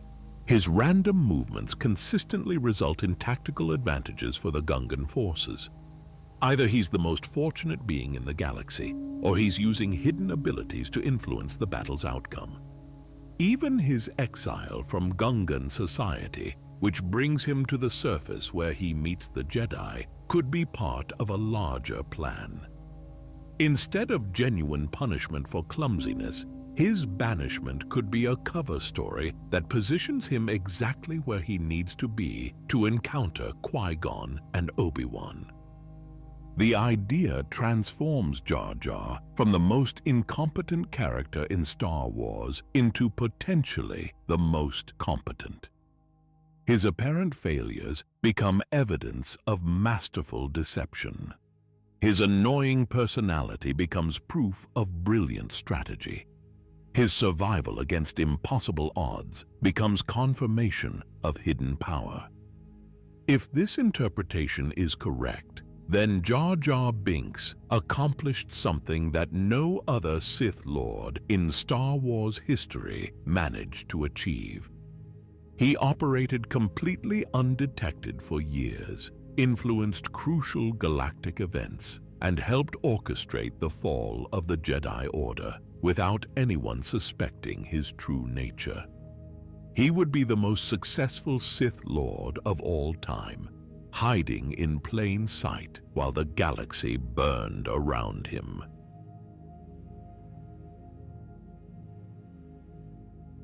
From secret Sith Lords to elaborate conspiracy theories, we've covered some pretty wild ground. But sometimes the best ideas are the simplest ones. Sometimes a character we all assumed was dead might actually still be alive. This next concept asks a straightforward question with massive implications. What if Mace Windu never actually died? Picture that moment in Revenge of the Sith. Palpatine is cornered in his office, seemingly defeated by the Jedi Master's purple lightsaber. Anakin arrives just as Windu is about to deliver the killing blow. Lightning erupts from the Emperor's fingertips. Anakin intervenes, and Mace Windu gets blasted out the window of the Senate building.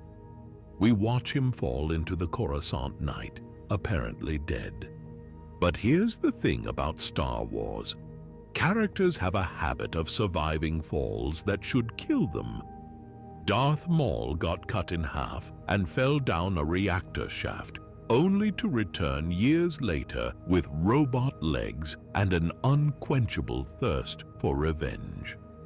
Luke Skywalker chose to fall into a Cloud City abyss rather than join his father, and somehow made it out alive. Even in the sequel trilogy, characters survive situations that would be fatal for normal people. So why couldn't Mace Windu have survived his own dramatic exit? This idea suggests that one of the most powerful Jedi Masters in the Order's history used his connection to the Force to cushion his fall and escape into the shadows of Coruscant's underworld. Instead of dying in that Senate building, Windu went into hiding, waiting for the right moment to emerge and continue his fight against the dark side. The case for Windu's survival starts with his incredible abilities. This wasn't just any Jedi who got thrown out that window. Mace Windu was a member of the Jedi Council, a master of Form 7 lightsaber combat, and one of the few beings in the galaxy capable of channeling dark side energy without being corrupted by it.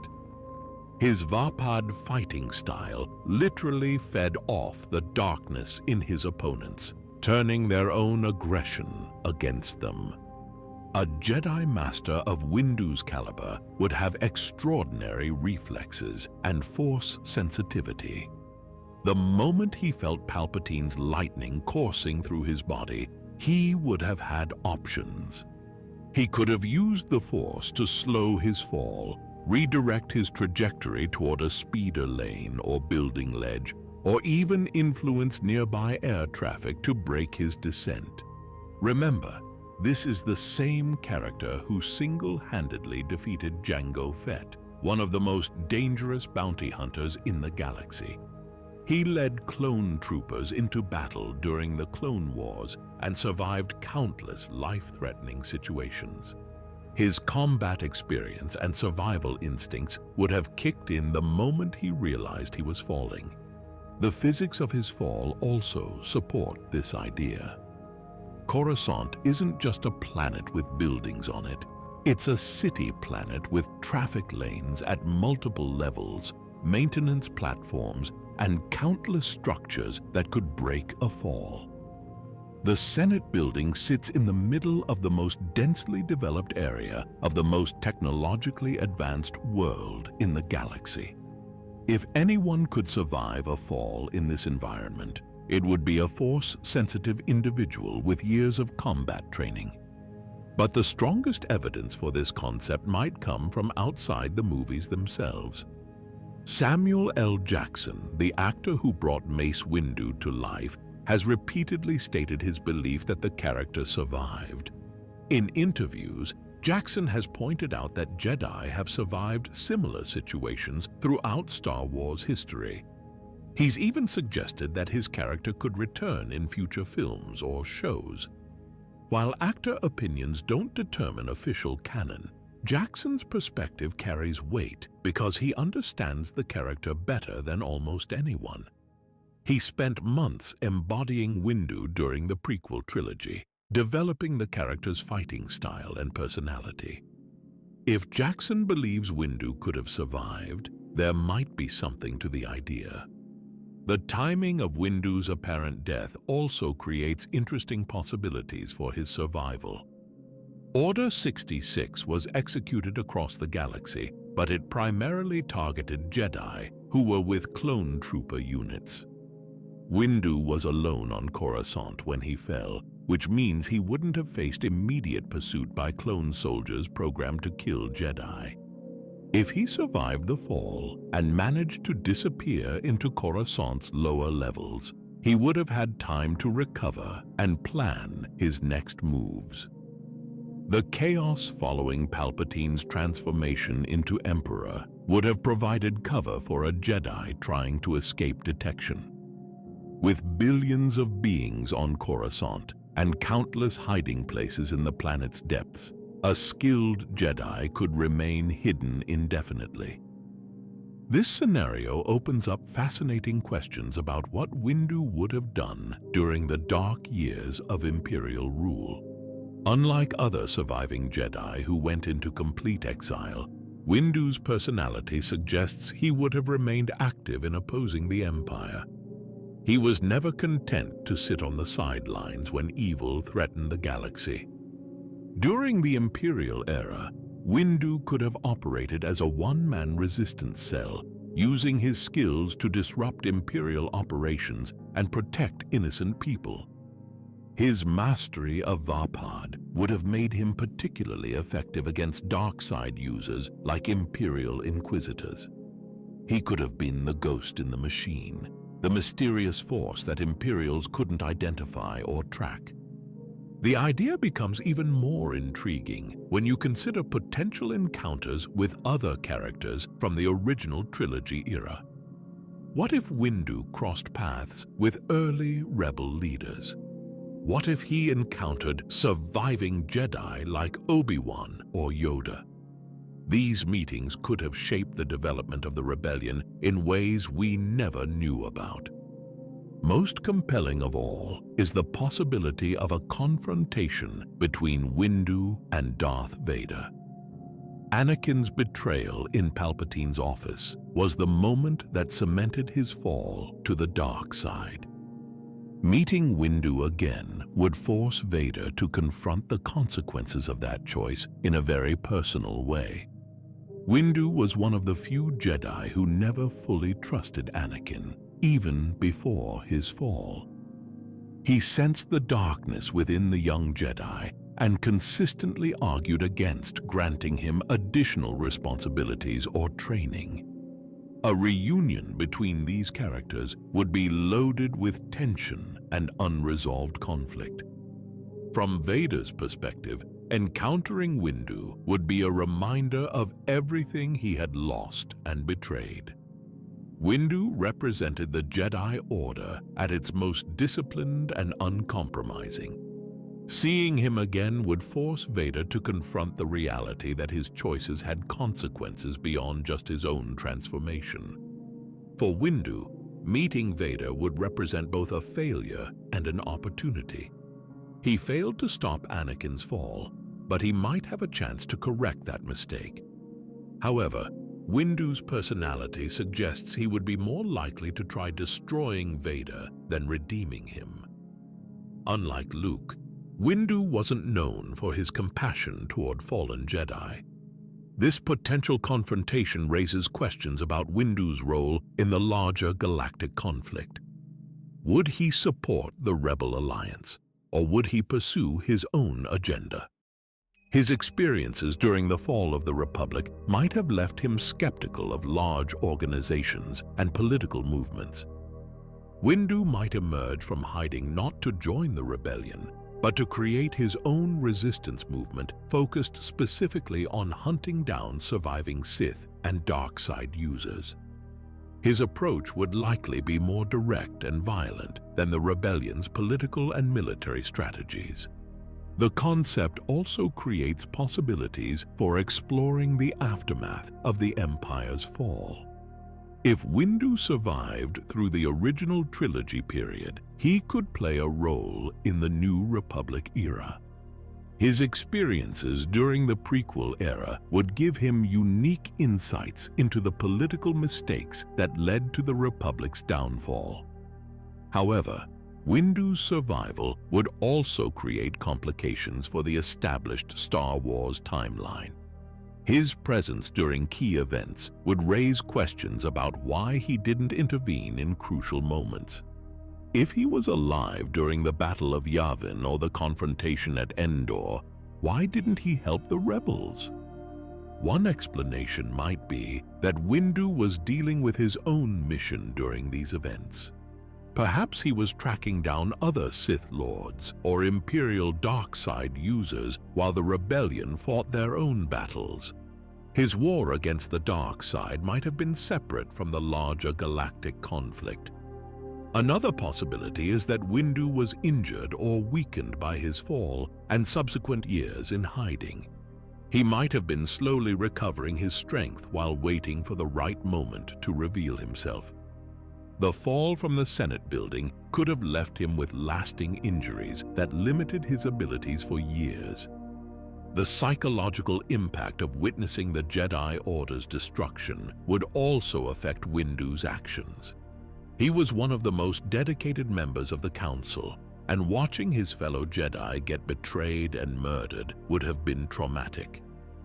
He might have needed time to process these events before he could return to active opposition against the Empire. Windu's fighting style adds another layer to his potential survival story. Vapad required its user to walk the line between light and dark, channeling dark side energy without being consumed by it.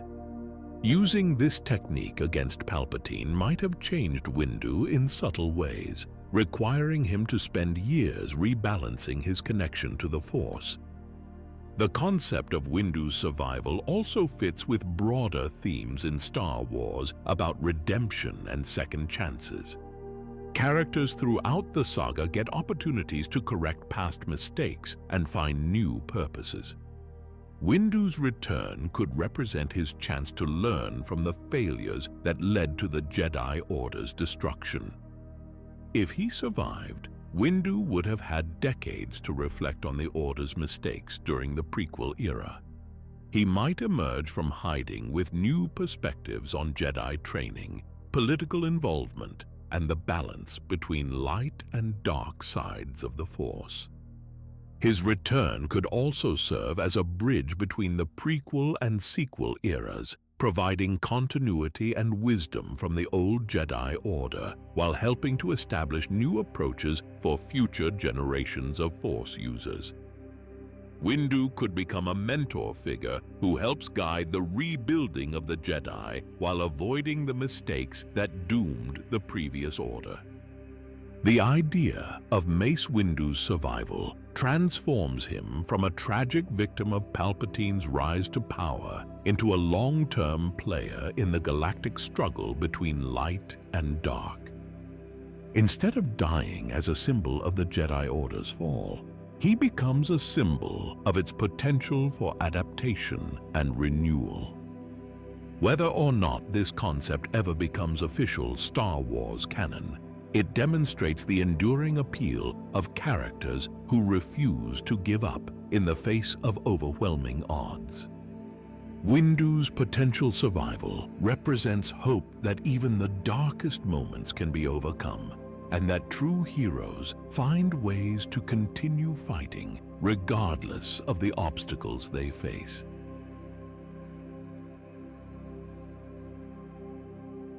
What if the wisest Jedi in the prequel trilogy wasn't trying to prevent a tragedy?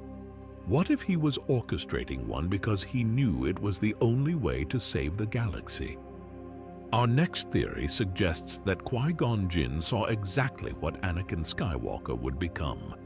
He foresaw the fall to the dark side, the transformation into Darth Vader, and the decades of suffering that would follow.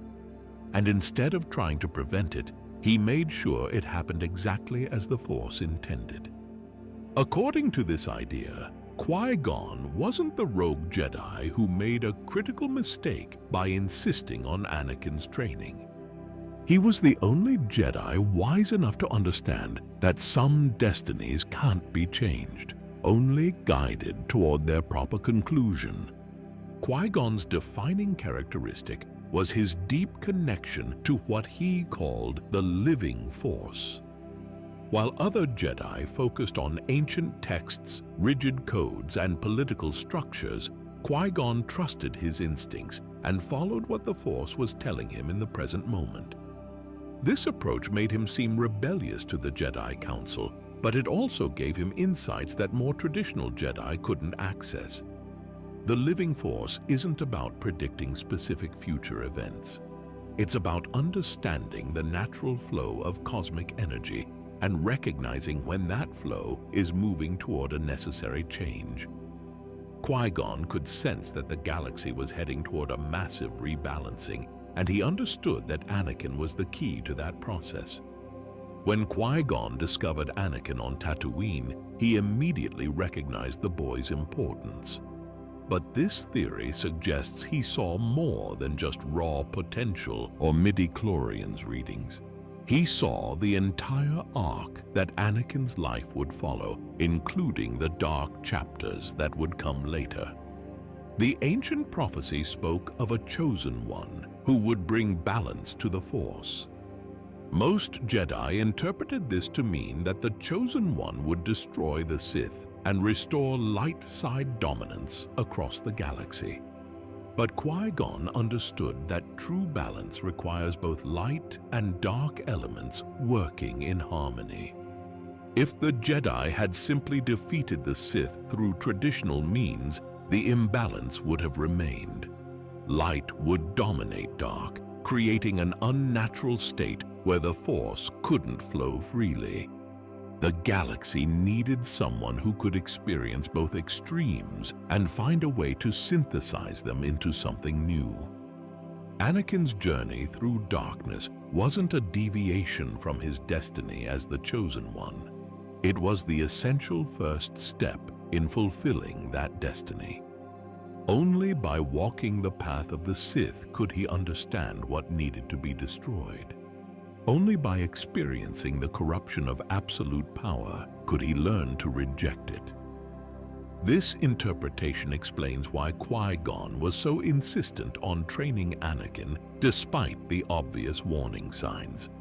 The boy showed fear, attachment, and anger during their first meeting. The Jedi Council sensed these dangerous emotions and recommended against training him.